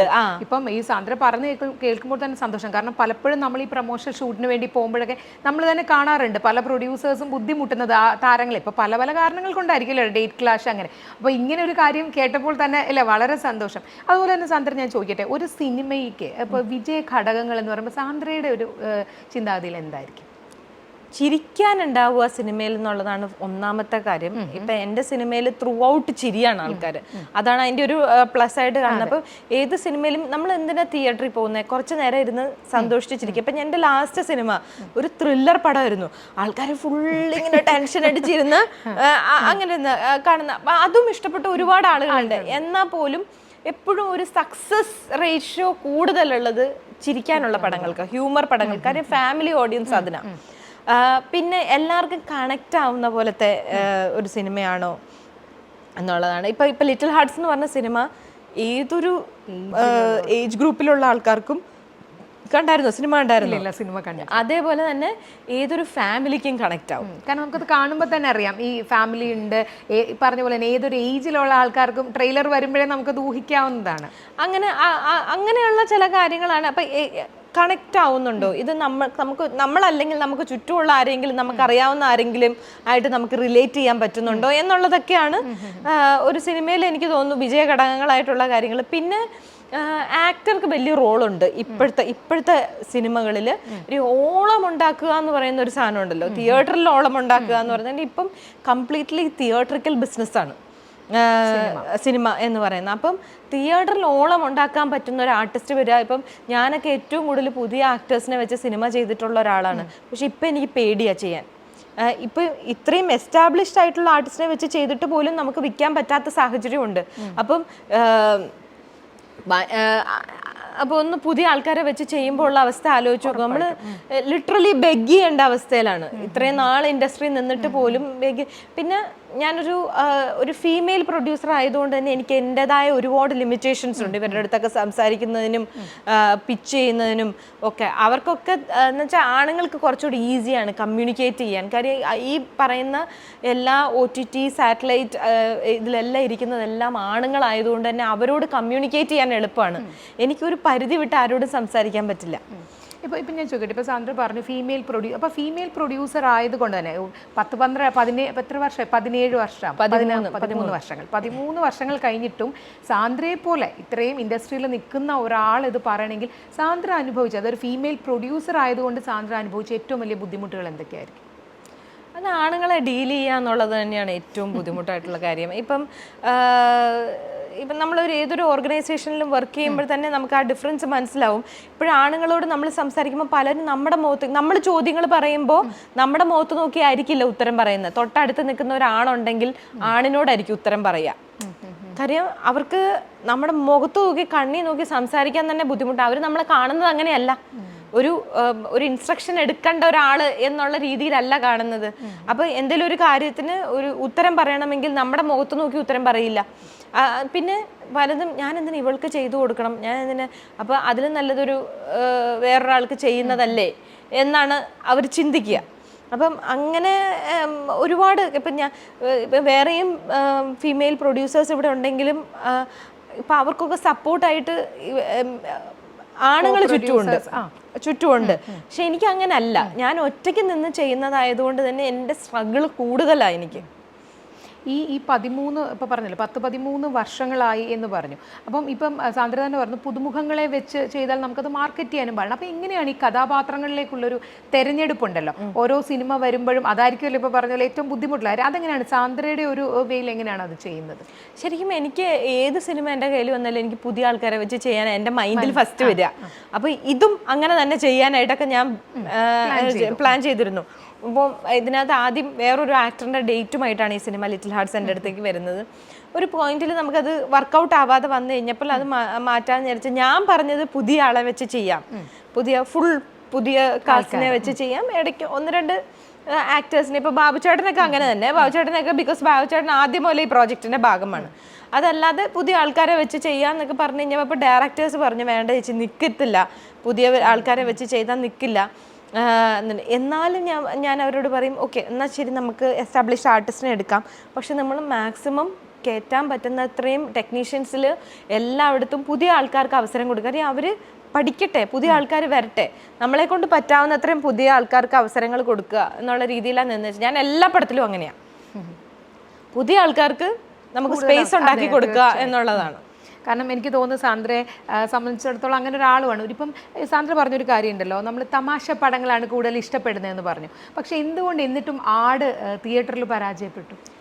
തിയേറ്ററിൽ പരാജയപ്പെടാൻ അതിൻ്റെ മെയിൻ കാരണം എന്ന് പറഞ്ഞാൽ അതിൻ്റെ എഡിറ്റിംഗ് ആയിരുന്നു. ആട് സിനിമയുടെ ആദ്യം ഇറങ്ങിയ വേർഷനിൽ ഒരു നോൺ ലീനിയർ ആയിട്ടാണ് എഡിറ്റ് ചെയ്തത്. അത് ആളുകൾക്ക് കമ്മ്യൂണിക്കേറ്റ് ആയില്ല, മനസ്സിലായില്ല, പല കാര്യങ്ങളും മനസ്സിലായില്ല നോൺ ലീനിയർ ആയിട്ട് എഡിറ്റ് ചെയ്തപ്പോൾ. അപ്പോൾ നമ്മൾ റിലീസിന് മുമ്പ് ഇത് കണ്ടിട്ട് നമ്മൾ പറഞ്ഞാണ് ഇത് വർക്കാവില്ല എന്ന് പറഞ്ഞാണ്. അപ്പോൾ ഞങ്ങൾ പറഞ്ഞിരുന്നു ഓൾറെഡി പറഞ്ഞതാണ് അത് വർക്കാവില്ല, മനസ്സിലാവില്ല ആൾക്കാർക്കെന്ന്. പക്ഷേ അപ്പോൾ എഡിറ്ററും ഡയറക്ടറും കോൺഫിഡൻ്റ് ആയിരുന്നു ഇത് വർക്കാവും എന്നുള്ള രീതിയിൽ. പക്ഷേ ഫസ്റ്റ് ഡേ തിയേറ്ററിൽ ഇറങ്ങി കഴിഞ്ഞ് കഴിഞ്ഞപ്പോൾ ആളുകൾ ത്രൂ ഔട്ട് ആൾക്കാർ ഇരുന്ന് ചിരിച്ചു. First day. അപ്പം ഫസ്റ്റ് ഡേ മിഥുനൊക്കെ ഷാജി പാപ്പന്റെ കോസ്റ്റ്യൂം ഇട്ടിട്ടാണ് തിയേറ്ററിൽ വന്നേക്കുന്നത്. അത്രയും കോൺഫിഡന്റ് എല്ലാവരും ഈ പടം സൂപ്പർ ഹിറ്റാന്നുള്ള രീതിയിലാണ് നിൽക്കുന്നത്. പക്ഷെ ത്രൂ ഔട്ട് ആൾക്കാർ ചിരിച്ചിട്ട് പടം കഴിഞ്ഞപ്പോഴേക്കും ഇത് എന്തൊരു ഊളപ്പടമാണ് എന്ന് പറഞ്ഞിട്ടാണ് എഴുന്നേറ്റ് പോകുന്നത്. നമ്മളെല്ലാവരും അങ്ങ് തകർന്നു പോയി, എന്ത് ചെയ്യണമെന്ന് അറിയത്തില്ല. അപ്പോൾ നമ്മൾ ലിജോ പെല്ലിശ്ശേരി നമ്മുടെ അടുത്ത ഫ്രണ്ടാണ്. അപ്പോൾ ലിജോനെ വിളിച്ചിരുത്തി റീ എഡിറ്റ് ചെയ്യിപ്പിച്ച് ഈ നോൺ ലീനിയർ എന്നുള്ളത് മാറ്റി ലീനിയർ ആക്കി എഡിറ്റ് ചെയ്യിപ്പിച്ച് അന്ന് തന്നെ കൊടുത്ത് വീണ്ടും സെൻസർ ചെയ്യിപ്പിച്ച് തിങ്കളാഴ്ച മുതൽ സിനിമ തിയേറ്ററിൽ മാറി വന്നു. അപ്പോഴേക്കും ഓൾറെഡി സ്പ്രെഡായി കഴിഞ്ഞു, പടം പോരാ, പടം മോശം, പടം ഫ്ലോപ്പ് എന്നൊക്കെയുള്ള രീതിയിലേക്ക് സ്പ്രെഡായി. പിന്നെ അതിൻ്റെ കൂട്ടത്തിൽ എനിക്ക് ഈ ഓൺലൈൻ മീഡിയയുടെ ഒരു ഇൻഫ്ലുവൻസ് എനിക്ക് അറിയില്ലായിരുന്നു ആ സമയത്ത്. അന്നിങ്ങനെ വരുന്നല്ലേ ഉള്ളൂ, കയറി വരുന്നതേ ഉള്ളൂ. അപ്പം ഇവർ വന്ന് എൻ്റെ അടുത്ത് പൈസ ചോദിച്ച സമയത്ത് ഞാൻ പറഞ്ഞു ഇല്ല നടക്കില്ല, നിങ്ങൾ നല്ലതാണെങ്കിൽ നല്ലതാണെന്ന് പറഞ്ഞാൽ മതി, ഇല്ല ഇല്ലെങ്കിൽ വിട്ടേരെന്ന് പറഞ്ഞു. കാര്യം അവരെല്ലാവരുമായിട്ട് എനിക്ക് ഫ്രണ്ട്ഷിപ്പ് ഉള്ളതാണ്. അപ്പോൾ അവരാരും മോശം പറയില്ല എന്നുള്ളൊരു വിശ്വാസമായിരുന്നു. പക്ഷേ പടം ഇറങ്ങുന്നതിന് മുമ്പ് തന്നെ ഇവർ ഗ്രൂപ്പിലെല്ലാം ഇത് വന്നു, പോസ്റ്ററുകൾ വന്നു, ഫ്ലോപ്പ് എന്ന് പറഞ്ഞ പടം ഇറങ്ങിയിട്ടില്ല. അതിന് മുമ്പ് തലേദിവസം മുതലേ ഇവർ പോസ്റ്റർ ഇറക്കി സർക്കുലേറ്റ് ചെയ്യാൻ തുടങ്ങി. അങ്ങനെയൊക്കെ. അപ്പം അതിന് ഓൺലൈൻ മീഡിയ, അന്നത്തെ ഓൺലൈൻ മീഡിയാസ് ഒരു വലിയ ഘടകമാണ് അന്ന് പടം സിനിമ ആട് ഫ്ലോപ്പായതിന് കാരണം. അപ്പോൾ എന്നിട്ട് നമുക്കത് നമ്മളത് ഓക്കെ ഫ്ലോപ്പായി എന്ന് അംഗീകരിച്ച് കഴിഞ്ഞതിന് ശേഷം കുറേ നാളുകൾ അത് കഴിഞ്ഞ് ഒരു 7-8 മാസം കഴിയുമ്പോഴാണ് അടികപ്പ്യാരയുടെ ഷൂട്ട് നടക്കുന്നത്. അപ്പം നമ്മൾ യൂണിവേഴ്സിറ്റി ഹോസ്റ്റലിൽ പോകുമ്പം അവിടുന്ന് ഇവിടുന്നൊക്കെ ഇങ്ങനെ മനേകാന്തൻ എന്നൊക്കെ പറഞ്ഞ് വിളിക്കും, ഷാജി പാപ്പൻ എന്നൊക്കെ പറഞ്ഞ് അവിടുന്ന് ഇവിടുന്നൊക്കെ വിളിക്കുന്ന കേൾക്കാം. അപ്പം ഞാനും വിജയം കൂടെ നടന്നു പോകുന്ന സമയത്ത് സർബത്ത് ഷമീറേ എന്നൊക്കെ പറഞ്ഞ് ഈ ജനലിന്റെ അവിടെ നിന്നൊക്കെ ഇങ്ങനെ വിളിക്കും. വിജയ് എന്നെയും വിളിക്കും, മനേകാന്തൻ എന്നൊക്കെ പറഞ്ഞ് വിളിക്കും. അപ്പൊ ഞങ്ങൾ വിചാരിച്ച് ഇങ്ങനെ ഹോസ്റ്റലല്ലേ, അങ്ങനെ ആരെങ്കിലും കളിയാക്കാനായിട്ടൊക്കെ ഇത് ചെയ്യുന്നതായിരിക്കും, മൈൻഡ് ചെയ്യണമെന്ന് വിചാരിച്ചിരുന്നു. പിന്നെ നമ്മൾ അവിടെ തന്നെ ആയിരുന്നു. ഒരു 10-35 ദിവസം ഷൂട്ട് അവിടെ ഹോസ്റ്റലിൽ തന്നെയായിരുന്നു. അപ്പം നമ്മൾ നടന്നു പോകുമ്പോഴും ഇതിലൊക്കെ പിള്ളേർ ഫോണിലിരുന്ന് ഇങ്ങനെ കണ്ടുകൊണ്ടിരിക്കുക സിനിമ. ആടിങ്ങനെ കണ്ടുകൊണ്ടിരിക്കുക, എല്ലാവരും ആടിങ്ങനെ ഫോണിൽ കണ്ടുകൊണ്ടിരിക്കുമ്പം അവർ നമ്മൾ നടന്നു പോകുന്നൊന്നും ശ്രദ്ധിക്കുന്ന പോലും ഇല്ല, ഇവരിരുന്ന് പടം കണ്ടുകൊണ്ടിരിക്കുക. അപ്പോഴാണ് നമുക്ക് മനസ്സിലാവുന്നത് പടം ഹിറ്റായി എന്ന് വെച്ചാൽ ഒരു പിള്ളേരുടെ ഇടയിൽ അത് ഹിറ്റായി. പിന്നെ നമ്മൾ CD ആരും എടുക്കാനുണ്ടായിരുന്നില്ല. CD ഒന്നും വാങ്ങാൻ ആരും ഉണ്ടായിരുന്നില്ല. അപ്പം എന്നാൽ ഞങ്ങൾ വിചാരിച്ചു എന്നാൽ പിന്നെ നമുക്ക് തന്നെ ഒരു കമ്പനി തുടങ്ങി കുറച്ച് CD ഇറക്കാം എന്ന് വിചാരിച്ച് അങ്ങനെ നമ്മളൊരു അന്ന് ആദ്യം എനിക്ക് ഇറക്കിയ ഒരു 10,000 CD കണ്ട് വളരെ കുറച്ച് ഇറക്കിയുള്ളൂ. ഇറക്കി കഴിഞ്ഞ് കഴിഞ്ഞപ്പോഴേക്കും ഒരാഴ്ച പോലും ആയില്ല, അപ്പോഴേക്കും പറഞ്ഞു ഒരു 30,000 CD പോരട്ടെ എന്ന് പറഞ്ഞു. 30,000 അപ്പൊ ഓക്കെ ശരി 30,000 കൊടുത്ത്. 2 ദിവസം കഴിഞ്ഞപ്പോൾ വീണ്ടും ചോദിക്കുന്നു. അപ്പൊ വീണ്ടും കൊടുത്തു. പിന്നെ 1,00,000 ഇങ്ങനെ കൂടി വരാൻ തുടങ്ങി. അങ്ങനെ CD സെയിൽസ് നമുക്ക് ഭയങ്കരമായിട്ട് ആഡിൽ വന്നു. അപ്പോഴാണ് ഈ രണ്ടും കൂടെ വന്നപ്പോഴാണ് ഓക്കെ പടം ഇപ്പം ഹിറ്റായി മാറി എന്നുള്ള മനസ്സിലാവുന്നത്. ശരിക്കും പറഞ്ഞാൽ ഇപ്പോൾ പറഞ്ഞല്ലോ ഇത്രയും നാൾ കഴിഞ്ഞ് ഈ സിനിമ ഹിറ്റാവുകയും തിയേറ്ററിൽ ഫ്ലോപ്പ് ആവുകയും ചെയ്യുമ്പോൾ പ്രൊഡ്യൂസർ എന്ന നിലയ്ക്ക് നിങ്ങളുടെ ഒരു മാനസികാവസ്ഥ ശരിക്കും പറഞ്ഞാൽ എന്തായിരിക്കും? കാരണം അത്ര നിർവികാരം എന്ത് ചെയ്യാനാണ്? കിട്ടേണ്ട സമയത്ത് കിട്ടിയില്ല. കിട്ടേണ്ട സമയത്ത് കിട്ടാതെ കുറെ നാളുകൾക്ക് ശേഷം പടം കൊള്ളായിരുന്നു, ഞങ്ങൾ കണ്ടില്ല, മിസ്സാക്കി, ഞങ്ങൾ കണ്ടില്ല എന്നൊക്കെ പറഞ്ഞിട്ട് എന്താ കാര്യം? ഇപ്പം അങ്ങനെ പറ്റുമ്പോൾ എന്താണ് നമ്മളെ പോലുള്ള പ്രൊഡ്യൂസേഴ്സ് ഇല്ലാതായി പോവും. പിന്നെ നമുക്ക് ചെയ്യാൻ പറ്റില്ല. നമ്മൾ മാനസികമായി തകർന്നു. നമ്മളൊരു വ്യത്യസ്തമായ സിനിമ ചെയ്യാൻ നോക്കുമ്പോൾ അത് ജനങ്ങൾ അംഗീകരിക്കുന്നില്ല എന്ന് കാണുമ്പോൾ ഇനി സിനിമ ചെയ്യണ്ട എന്നുള്ളൊരു തോന്നലിലേക്ക് വരും. ഇപ്പം സാന്ദ്ര തോമസ് എന്ന് പറയുമ്പോൾ എപ്പോഴും നിലപാടുകളുള്ള, ഇപ്പൊ പറഞ്ഞ പോലെ തന്നെ വളരെ ക്വിക്കായിട്ട് വേണ്ട എന്നല്ലെങ്കിൽ ഉറച്ചു നിൽക്കുന്ന ഒരാളാണ്.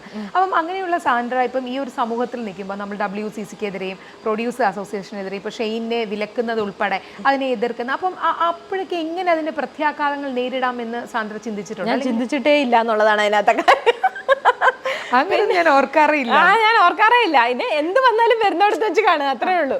അല്ലാതെ ഞാൻ പറഞ്ഞതിൽ ഇപ്പൊ ഞാൻ ഓരോ സമയത്ത് പറയുമ്പോൾ എന്നാൽ എനിക്ക് ഈ പ്രൊഡ്യൂസേഴ്സ് അസോസിയേഷനോടും ദേഷ്യമില്ല, WCCയോടും ദേഷ്യമില്ല, ആരോടും എനിക്ക് ദേഷ്യമില്ല, അവർക്ക് എന്നോടും ഇല്ല കേട്ടോ. അവരും ഞാൻ ഇങ്ങനെയാണെന്നുള്ളത് അവരും അംഗീകരിച്ചു. അപ്പൊ അതുകൊണ്ട് ഇപ്പൊ WCCയിൽ ഇരിക്കുന്നവരാണെങ്കിലും എല്ലാവരും എൻ്റെ ഫ്രണ്ട്സ് ആയിരുന്നു. അപ്പൊ അവർക്ക് എന്നെ അറിയാം. ഇപ്പൊ ഞാനൊരു ദുരുദ്ദേശത്തോടു കൂടി ഒന്നും അല്ല ഒരു കാര്യങ്ങളും പറയുന്നത്. എനിക്ക് ആരും നശിച്ചു പോകണമെന്നൊന്നുമില്ല.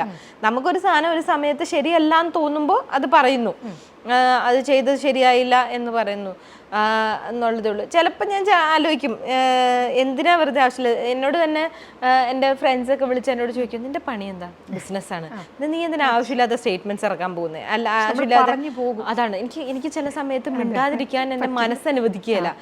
ഒരു തെറ്റ് കാണുമ്പോൾ നമ്മൾ ഞാൻ കണ്ടിട്ടില്ല എന്ന് പറഞ്ഞാൽ എനിക്ക് നടക്കാൻ എനിക്ക് പറ്റുന്നില്ല.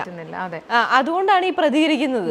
ഇപ്പം സാന്ദ്ര ആക്ട്രസ് ആണ്, പ്രൊഡ്യൂസറാണ്. ഒപ്പം തന്നെ ഞാൻ ചോദിക്കട്ടെ, ഇപ്പം ഈ സ്ത്രീ സുരക്ഷയെ കുറിച്ചൊക്കെ ഒരുപാട് പറയുമ്പോൾ അങ്ങനെ ഒരു നിലയ്ക്ക് സാന്ദ്ര എന്താണ് സാന്ദ്രയുടെ സെറ്റിൽ എടുക്കുന്ന ഒരു എന്നാ പറയാ, അതിൻ്റെ ഒരു എന്ത് ആയിരിക്കും എടുക്കുക?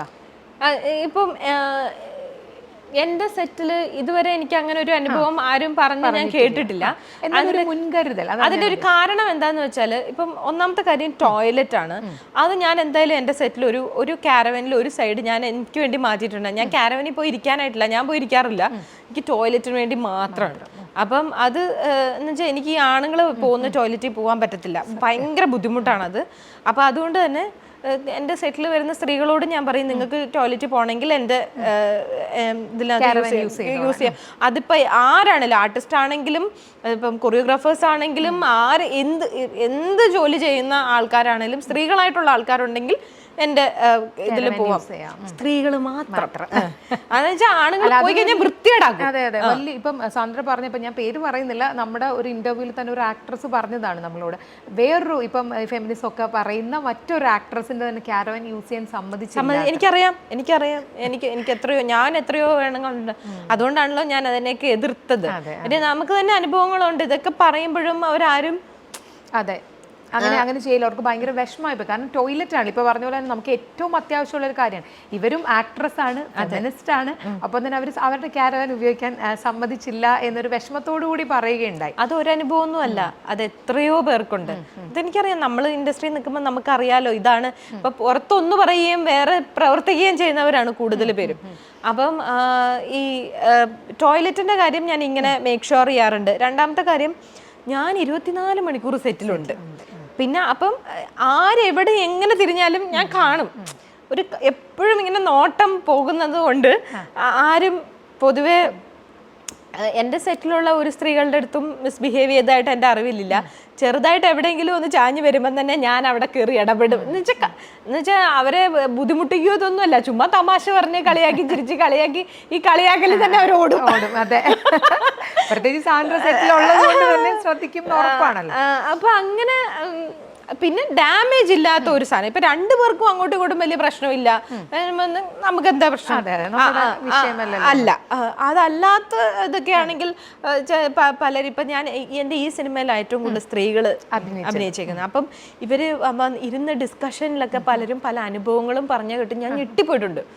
ഇതൊക്കെ സിനിമയിൽ നടക്കുന്നുണ്ടോ, ഇപ്പോഴും നടക്കുന്നോ, അതും സീനിയർ ആർട്ടിസ്റ്റുകൾക്ക് ഇങ്ങനെ നടക്കുന്നോ? അതൊക്കെ നമുക്ക് വിശ്വസിക്കാൻ തന്നെ പറ്റൂല, അങ്ങനത്തെ കാര്യങ്ങളൊക്കെ ഇപ്പോഴും നടക്കുന്നു എന്ന് പറയുമ്പോൾ. അപ്പം അത് പിന്നെ ഞാൻ ആലോചിച്ചപ്പം ഞാനാണെങ്കിൽ പ്രതികരിക്കും, നിങ്ങൾ എന്താ പ്രതികരിക്കാൻ എന്നൊക്കെ പറഞ്ഞ് നമ്മൾ ചോദിക്കുമ്പം അതിനകത്ത് പ്രശ്നം ഇവിടെ സിനിമ ഉണ്ടാക്കുന്നത് ഞാനാണ്. അപ്പൊ എനിക്ക് ഒരു കുഴപ്പമില്ല പ്രതികരിച്ചാലും, എനിക്കൊന്നും എനിക്ക് ആരെയും ഡിപ്പെൻഡ് ചെയ്യേണ്ട ആവശ്യമില്ല. പക്ഷെ അവരുടെ സ്ഥിതി അതല്ല, പ്രതികരിച്ചു പോയോ അവസരമില്ല. പിന്നെ അവരെ മോശക്കാരിയാക്കി ചിത്രീകരിക്കും, അങ്ങനെയൊക്കെ.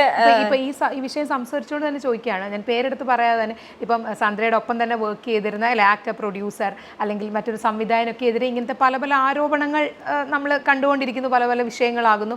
അപ്പം അങ്ങനെയുള്ള ഒരു അവസരത്തിൽ സാന്ദ്രയോട് വന്ന് ഇങ്ങനത്തെ പ്രശ്നങ്ങൾ പറഞ്ഞിട്ടുണ്ടോ, അല്ലെങ്കിൽ സാന്ദ്ര അതിൽ ഇടപെട്ടിട്ടുണ്ടോ? ഇല്ല, എൻ്റെ അടുത്ത് ആരും വന്ന് ഇങ്ങനത്തെ പ്രശ്നങ്ങൾ ഇതുവരെ നമ്മുടെ സെറ്റിൽ വെച്ച് ഇതുവരെ ഒരു അനുഭവം ആരും പറഞ്ഞ് ഞാൻ കേട്ടിട്ടില്ല. ഞാനുണ്ടല്ലോ, ഞാൻ ഓവറായിട്ട് പ്രതികരിക്കുന്ന ആളാണ് ഇങ്ങനത്തെ കാര്യത്തിലൊക്കെ. അതുകൊണ്ട് തന്നെ എനിക്ക് അങ്ങനത്തെ ഒരു സാധനമേ സാന്ദ്ര വർഷങ്ങളോളം വർക്ക് ചെയ്തിരുന്ന ഒപ്പം വർക്ക് ചെയ്തിരുന്ന ഒരു കോ പ്രൊഡ്യൂസറിനെ, ആക്ടറിനെ കുറിച്ച് ഇങ്ങനെ ഒരു ആരോപണം. അപ്പം ഞാൻ വിചാരിക്കുന്നത് സാന്ദ്രയോട് നേരത്തെ അങ്ങനെ തന്നെ ആരും ഒന്നും വന്ന് പറഞ്ഞിട്ടില്ല. അല്ല, അങ്ങനെയല്ല. എനിക്ക് ഇപ്പം വിജയനെയാണ് ഉദ്ദേശിച്ചതെങ്കിൽ എനിക്ക് അങ്ങനെ ഒരു അനുഭവമേ ഇല്ല. അങ്ങനെ ഒരു അനുഭവമേ ഇല്ല എന്ന് മാത്രമല്ല, ഇപ്പം ഞാൻ പറഞ്ഞില്ലേ, ഞാൻ അത്ര അലേർട്ടായിട്ടാണ് സെറ്റിൽ നിൽക്കുന്നത്. അപ്പം എവിടെയെങ്കിലും ഒന്ന് കണ്ണ് പളിയാ വരെ ഞാൻ കാണും, മനസ്സിലായോ? അപ്പം ഞാൻ അങ്ങനെ ഒരു സാധനമേ കണ്ടിട്ടില്ല. പിന്നെ ഞാൻ ഈ വാളുമെടുത്ത് നിൽക്കുന്നതുകൊണ്ടാണോ എന്താന്നറിയില്ല. പക്ഷേ ഇപ്പം ഞാൻ ഫ്രൈഡേ ഫിലിം ഹൗസിലുണ്ടായിരുന്നിടത്തോളം കാലം അങ്ങനെ ഒരാളുടെ അടുത്തും മിസ്ബിഹേവ് ചെയ്തതായിട്ടോ അല്ലെങ്കിൽ ഒരാളുടെ അടുത്ത് മോശമായിട്ട് പെരുമാറിയതായിട്ടോ എൻ്റെ അറിവിലില്ല. പിന്നീടുള്ള കാര്യങ്ങൾ എനിക്കറിയില്ല, പക്ഷെ അതുവരേക്കും ഇല്ല. പിന്നെ ഇപ്പം നമ്മുടെ സിനിമയിൽ തന്നെ വർക്ക് ചെയ്ത വേറെയും പല ആൾക്കാരെ പറ്റി ഇത് കേട്ടിട്ട് അതേ പറഞ്ഞു, എൻ്റെ അനുഭവത്തിൽ ഇതുവരെ അങ്ങനെ ഒരു സാധനം ഞാൻ കണ്ടിട്ടില്ല.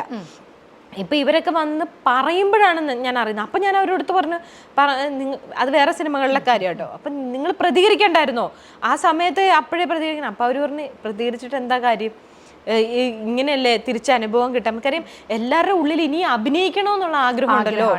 അപ്പം ആദ്യം പറഞ്ഞ പോലെ സിനിമയ്ക്ക് കിട്ടുന്ന ഒരു തിരിച്ചറിവ്, ഫെയിം, ഇതെല്ലാം തന്നെ എല്ലാവരെയും, അല്ലെങ്കിൽ കലയോടുള്ള ഒരു സ്നേഹമൊക്കെയാണ് എല്ലാവരും ഇതിൽ നിൽക്കാൻ പ്രേരിപ്പിക്കുന്നത്. അതെ. അപ്പം അല്ലെങ്കിൽ ഉടനെ പൊതുസമൂഹം അവരോട് പറയാ, നിങ്ങൾക്കിത് പറ്റില്ല, ഇട്ടേച്ച് പോകും, എന്തിനാ പിന്നെ സിനിമയിൽ അഭിനയിക്കാൻ നിൽക്കുന്നേ എന്നാ ചോദിക്കുക. എല്ലാവരും അതാ ചോദിക്കുക, മനസ്സിലായോ? അപ്പം പറയാൻ തന്നെ ഒരു സ്ത്രീ പേടിക്കും. ശരിക്കും പറഞ്ഞാൽ അങ്ങനെ തോന്നിയിട്ടില്ലേ സാന്ദ്രയ്ക്ക്? അതായത് സ്ത്രീകൾക്ക് ഇത് പോയി പറയാൻ, അല്ലെങ്കിൽ ഇങ്ങനത്തെ ഇഷ്യൂസ് ഒന്ന് പറയാൻ ഒരിടവില്ല. അത് ഞാൻ എന്തെല്ലാം പ്രോബ്ലംസ് ഞാൻ ഫേസ് ചെയ്യുന്നു, എനിക്ക് പോയി പറയാൻ ഒരു സ്ഥലമില്ല. ഞാൻ ആരോട് പറയും? ഞാനിപ്പോൾ പോയി എൻ്റെ അസോസിയേഷനിൽ പോയി ഇരുന്ന് പറഞ്ഞാൽ അവിടെ മുഴുവൻ ആണുങ്ങളാണ്, ഒരു സ്ത്രീ പോലും അവിടെ പേരിന് പോലും ഇല്ല. അപ്പം ഒരു സ്ഥലത്തുമില്ല, സ്ത്രീകളില്ല. ആകെപ്പാടെ എനിക്കൊന്ന് സ്ത്രീ സാന്നിധ്യമുള്ളത് അമ്മ അസോസിയേഷനിൽ മാത്രമാണ്, വേറെ എവിടെയും സ്ത്രീകളില്ല. അപ്പൊ അതിന് നമുക്കപ്പം നമ്മൾ ഉദ്ദേശിക്കുന്ന രീതിയിലല്ല അവർ മനസ്സിലാക്കുന്നത്. നമ്മുടെ പ്രശ്നങ്ങളല്ല അവരുടെ പ്രശ്നം. അവരെല്ലാത്തിനെയും കാശുകൊണ്ട് ഒതുക്കി തീർക്കാൻ നോക്കുമ്പോൾ നമുക്ക് ജസ്റ്റ് ഒരു അപ്പോളജി മതിയായിരിക്കും അവിടെ. അതെ അവിടെ വെറുതെ ഇപ്പം നമ്മളോട് മിസ്ബിഹേവ് ചെയ്തു, അല്ലെ നമ്മളോട് മോശമായി സംസാരിച്ചു, ഇതിന് നമുക്ക് വെറും ഒരു അപ്പോളജിയുടെ ആവശ്യമേ ഉള്ളൂ. ചെയ്ത തെറ്റായിപ്പോയി, സോറി, ഇത്രേ ആവശ്യമുള്ളൂ. പക്ഷേ അത് പറയില്ല. ഒരു പെണ്ണിൻ്റെ മുന്നിൽ താഴാനോ സോറി പറയാനോ തയ്യാറല്ല. അതിന് പകരം കാശ് വേണോ, കാശ് തരാം, എത്ര രൂപ വേണം തരാം. അതാണ് ആറ്റിറ്റ്യൂഡ്. അത് അംഗീകരിച്ചു കൊടുക്കാൻ എനിക്കും പറ്റില്ല. എനിക്ക് വേണ്ട നിങ്ങളുടെ കാശ്, എനിക്ക് കാശല്ല വേണ്ട, എനിക്ക് വേണ്ടത് അപ്പോളജിയാണ്. അങ്ങനെ മാപ്പ് പറയിച്ച അനുഭവം ഉണ്ടല്ലോ പലരെ കൊണ്ടും, ഒരാളെ കൊണ്ടൊന്നല്ല. അല്ലാതെ നമ്മളോട് തെറ്റ് ചെയ്തു നമുക്ക് അല്ലേ പൂർണ്ണമായ ബോധ്യം മാപ്പ് തന്നെയാണ് വേണ്ടുന്നത്. അതെ അതെ, അതുകൊണ്ട് തന്നെയാണ് എനിക്ക് തോന്നുന്നത് എന്നെ ഇൻഡസ്ട്രിയിൽ അംഗീകരിക്കുന്നത് തന്നെ. അല്ലെങ്കിൽ എന്നെ ചവിട്ടി പുറത്താക്കിയനെ. എന്നുവെച്ചാൽ അവർ പറയുന്നത് കേട്ട് നിൽക്കുന്ന ഒരാളായിട്ട് മാത്രമേ എന്നെ കാണുള്ളൂ. അല്ലെങ്കിൽ എനിക്ക് എൻ്റെതായ സ്റ്റാൻഡ് ഉള്ള ഒരാളായതുകൊണ്ട് മാത്രമാണ് എന്നെ അംഗീകരിക്കുന്നത്. ഞാൻ നേരത്തെ പറഞ്ഞില്ല, ഞാനൊരു ഡിസിഷൻ എടുത്തു കഴിഞ്ഞാൽ പിന്നെ അതിൻ്റെ മുകളിലേക്ക് എന്ത് വന്നാലും ഞാനത് ഫേസ് ചെയ്യാൻ തയ്യാറാണ്. അതിൻ്റെ ഇപ്പൊ സാന്ദ്ര പറഞ്ഞുകൊണ്ട് തന്നെ ഞാൻ ചോദിക്കുകയാണ്, ഇപ്പം ഈ അടുത്തിടെയായിട്ട് പറയുന്നത് പുതിയതായിട്ട് ഇറങ്ങിയ സിനിമകൾ, ഇപ്പൊ സാന്ദ്രയുടെ സിനിമ ഒഴിച്ചിട്ട് പറഞ്ഞാൽ സ്ത്രീ സാന്നിധ്യം കുറവാണെന്ന് പറഞ്ഞു. അതുപോലെ തന്നെ ഇപ്പൊ പ്രൊഡക്ഷൻ സൈഡ് നോക്കുകയാണെങ്കിൽ, ഡയറക്ഷൻ സൈഡ് നോക്കുകയാണെങ്കിൽ, ഇതാ എന്തുകൊണ്ടായിരിക്കും എന്ന് സാന്ദ്രയ്ക്ക് തോന്നിയിട്ടുണ്ട്? എന്തുകൊണ്ടാണ് ഈ മേഖലകളിലൊക്കെ തന്നെയും പൊതുവെ സ്ത്രീകൾ കുറവായിട്ട് കാണുന്നത്? ബുദ്ധിമുട്ടാണ് സ്ത്രീകൾക്ക് നിൽക്കാനായിട്ട്. ഭയങ്കര എന്താ വിമൻ ഫ്രണ്ട്ലി ഇൻഡസ്ട്രി ആന്നൊക്കെ പുറമേ പറയുമെങ്കിലും ഒന്ന് വന്ന് നോക്കാം പറയാന്ന്. ഒട്ടുമല്ല, ഭയങ്കര ബുദ്ധിമുട്ടാണ്. അത് ബുദ്ധിമുട്ടെന്ന് പറഞ്ഞാൽ ആരെങ്കിലും കയറി അറ്റാക്ക് ചെയ്യും അല്ലെങ്കിൽ പീഡിപ്പിക്കും എന്നുള്ളതല്ല, മെൻ്റൽ ടോർച്ചറാണ് ഏറ്റവും കൂടുതൽ. നമ്മളെ തകർത്ത് കളയും, മാനസികമായി തകർക്കുക എന്ന് പറയില്ലേ. അതിപ്പോൾ ഒരു പ്രൊഡ്യൂസറായ ഏറ്റവും പവർ പൊസിഷനിലിരിക്കുന്ന എന്നെ, പ്രൊഡ്യൂസർ സ്റ്റേറ്റസ് ആണ്, പക്ഷെ പറഞ്ഞിട്ട് കാര്യമില്ല, മെൻ്റലി തകർക്കുക എന്നുള്ള രീതിയിലാണ് അപ്രോച്ച്. അപ്പം നമ്മൾ എന്താ ചെയ്യുക? നമ്മുടെ ഇപ്പം തന്നെ എൻ്റെ ഓടിക്കൊണ്ടിരിക്കുന്ന സിനിമയ്ക്ക് പോസ്റ്റർ ഒട്ടിക്കത്തില്ല, ഒരു സ്ഥലത്ത് പോസ്റ്റർ ഒട്ടിക്കത്തില്ല, കറക്റ്റ് ഷോ ടൈമിങ്സ് തരില്ല. ബാക്കിയുള്ള പടങ്ങൾക്കെല്ലാം ഇഷ്ടം പോലെ ഷോസ് കിടക്കുന്നു, നൈറ്റ് ഷോസ് കിടക്കുന്നു. നമ്മുടെ ഒരു ഫാമിലി പടമായിട്ട് കൂടി 10 മണി 11 മണി 12 മണിയാണ് ഷോ ടൈമിങ്സ്. ഫസ്റ്റ് വീക്കിലെ കാര്യമായി പറയണേ. അപ്പോൾ ഉച്ച കഴിഞ്ഞത്തേക്ക് ഷോ ഇല്ല, പിന്നെ രാത്രി 11:30 ഷോ ഇടുന്നത്. അപ്പൊ ഒന്ന് ആലോചിക്കുക, എങ്ങനെ ഫാമിലി കയറും? അത് കയറരുത് എന്നുള്ളൊരു അജണ്ട അതിന്റെ പുറകിലുണ്ട്. ഫാമിലി കയറരുത്, അതായത് ഒരു 4 മണിക്ക് ശേഷം ഷോ ഇല്ല. 10-13 വർഷമായ ലീഡിങ് പ്രൊഡ്യൂസറായ സാന്ദ്രയുടെ അവസ്ഥയാണ്. ഒരു കാര്യമില്ല എന്നുള്ളതാണ്, ഒരു കാര്യമില്ല. നമുക്ക് ഇവരോട് പിടിച്ചു നിൽക്കാൻ ഭയങ്കര പാടാണ്. മെന്റൽ സ്ട്രഗിൾ ഭയങ്കരമാണ്. പലപ്പോഴും ഞാൻ ബ്രേക്ക് ഡൗൺ ആയി പോയിട്ടുണ്ട്. ഞാൻ എന്താ ചെയ്യുക, ഞാൻ കഴിഞ്ഞ ദിവസം ഇന്നിപ്പോൾ ഷൈൻ ടോം ചാക്കോ ഇവിടെ വന്നേക്കുന്നതെന്ന് പറഞ്ഞാൽ ഞാൻ ബ്രേക്ക് ഡൗൺ ആയി. എനിക്കിനി മുന്നോട്ട് പോകാൻ പറ്റത്തില്ല. അപ്പോഴാണ് ഷൈൻ പറഞ്ഞു ഞാൻ വരാം എന്ന് പറഞ്ഞ്. ഈ സ്ഥിതിയാണ് എൻ്റെ, മനസ്സിലായി? അപ്പൊ ബാക്കിയുള്ള ആർട്ടിസ്റ്റുകളുടെ കാര്യം ആലോചിച്ച് നോക്കി. അതെ, നമ്മളൊരു കംപ്ലൈന്റുമായിട്ട് ചെന്നാലുള്ള ഒരു അവസ്ഥ അതാണ്. ഒരു രക്ഷയുമില്ല. നമുക്ക് വേണ്ടി സംസാരിക്കാൻ നമ്മൾ മാത്രമേ ഉള്ളൂ, വേറെ ആരുമില്ല. അത് ഒരു സ്ത്രീ പോയിന്റ് ഓഫ് വ്യൂവിൽ നിന്ന് ചിന്തിക്കാൻ ആരുമില്ല എന്നുള്ളതാണ്. ഒരാളും ഇല്ല. അത് പോട്ടെ, അത് വേണ്ട. എനിക്ക് സ്ത്രീ ആയതുകൊണ്ട് എനിക്ക് പ്രത്യേക പരിഗണന വേണമെന്നൊന്നും ഞാൻ എവിടെയും പറയുന്നില്ല. ഞാൻ നിൽക്കുന്നത് ഒരു മെയിൽ ഡോമിനേറ്റഡ് ഇൻഡസ്ട്രിയിലാണ്. ഞാൻ ഏറ്റവും കൂടുതൽ ഡീൽ ചെയ്യുന്നത് ആണുങ്ങളെയാണ്. ഇതെല്ലാം ശരിയാണ്. പക്ഷെ നമുക്ക് അർഹിക്കുന്ന ഒരു സ്പേസ് ഉണ്ടല്ലോ, അത് കിട്ടുന്നില്ല. ഇല്ല, അത് കുഴപ്പമില്ല. അല്ല, ഞാനത് പറയുമ്പം ഇമോഷണൽ ആവുന്നേ ഉള്ളൂ. അത് ബിക്കോസ് അത്രയും മെന്റൽ സ്ട്രഗിളാണ് ഇത് ചെയ്യുമ്പോഴേ. അപ്പൊ ഇപ്പൊ തന്നെ കണ്ടോ, ഞാൻ ഇവിടുന്ന് ഓടി അങ്ങോട്ട് പോകണം, അവിടുന്ന് അതിൻ്റെ ഇടയിൽ തിയേറ്റർ ബ്ലോക്ക് ചെയ്യണം. ഓരോ സമയത്തും നമ്മൾ ഈ മാർക്കറ്റിംഗ് രീതികൾ മാറി മാറി വരികയാണ്. ഓരോ മാസത്തിലും മാർക്കറ്റിംഗ് രീതികൾ മാറുകയാണ്. അപ്പം അതനുസരിച്ച് നമ്മൾ ഇതിനൊപ്പം നിൽക്കണ്ടേ? പടങ്ങൾ ജനങ്ങളിലേക്ക് എത്തിക്കണം. നമ്മൾ ഇത്രയും കഷ്ടപ്പെട്ട് എനിക്ക് തോന്നുന്നില്ല നമ്മുടെ ലിറ്റിൽ ഹേർട്സ് കുറച്ച് നീണ്ടും പോയില്ലേ സമയപരിധി. 72 ദിവസത്തോളം ഷൂട്ടിംഗ് എന്ന് പറയുമ്പോൾ എക്സ്പെൻസീവ് എല്ലാം കൂടി, എല്ലാം ഭയങ്കരമായിട്ട് കൂടി. അപ്പം അപ്പോഴും ഈ ഷൂട്ട് നടക്കുമ്പോഴും ഇതാ പറഞ്ഞ, അതൊരു ഫീമെയിൽ പ്രൊഡ്യൂസർ ആയതുകൊണ്ടാണ് പലപ്പോഴും എനിക്ക് ഒരു പരിധി വിട്ട് ആരോടും ഒരു കാര്യം പറയാനോ ഇതോ പറ്റില്ല. ഞാൻ ചോദിച്ചാൽ പോലും ചിലർ ഇഗ്നോർ ചെയ്യാണ്.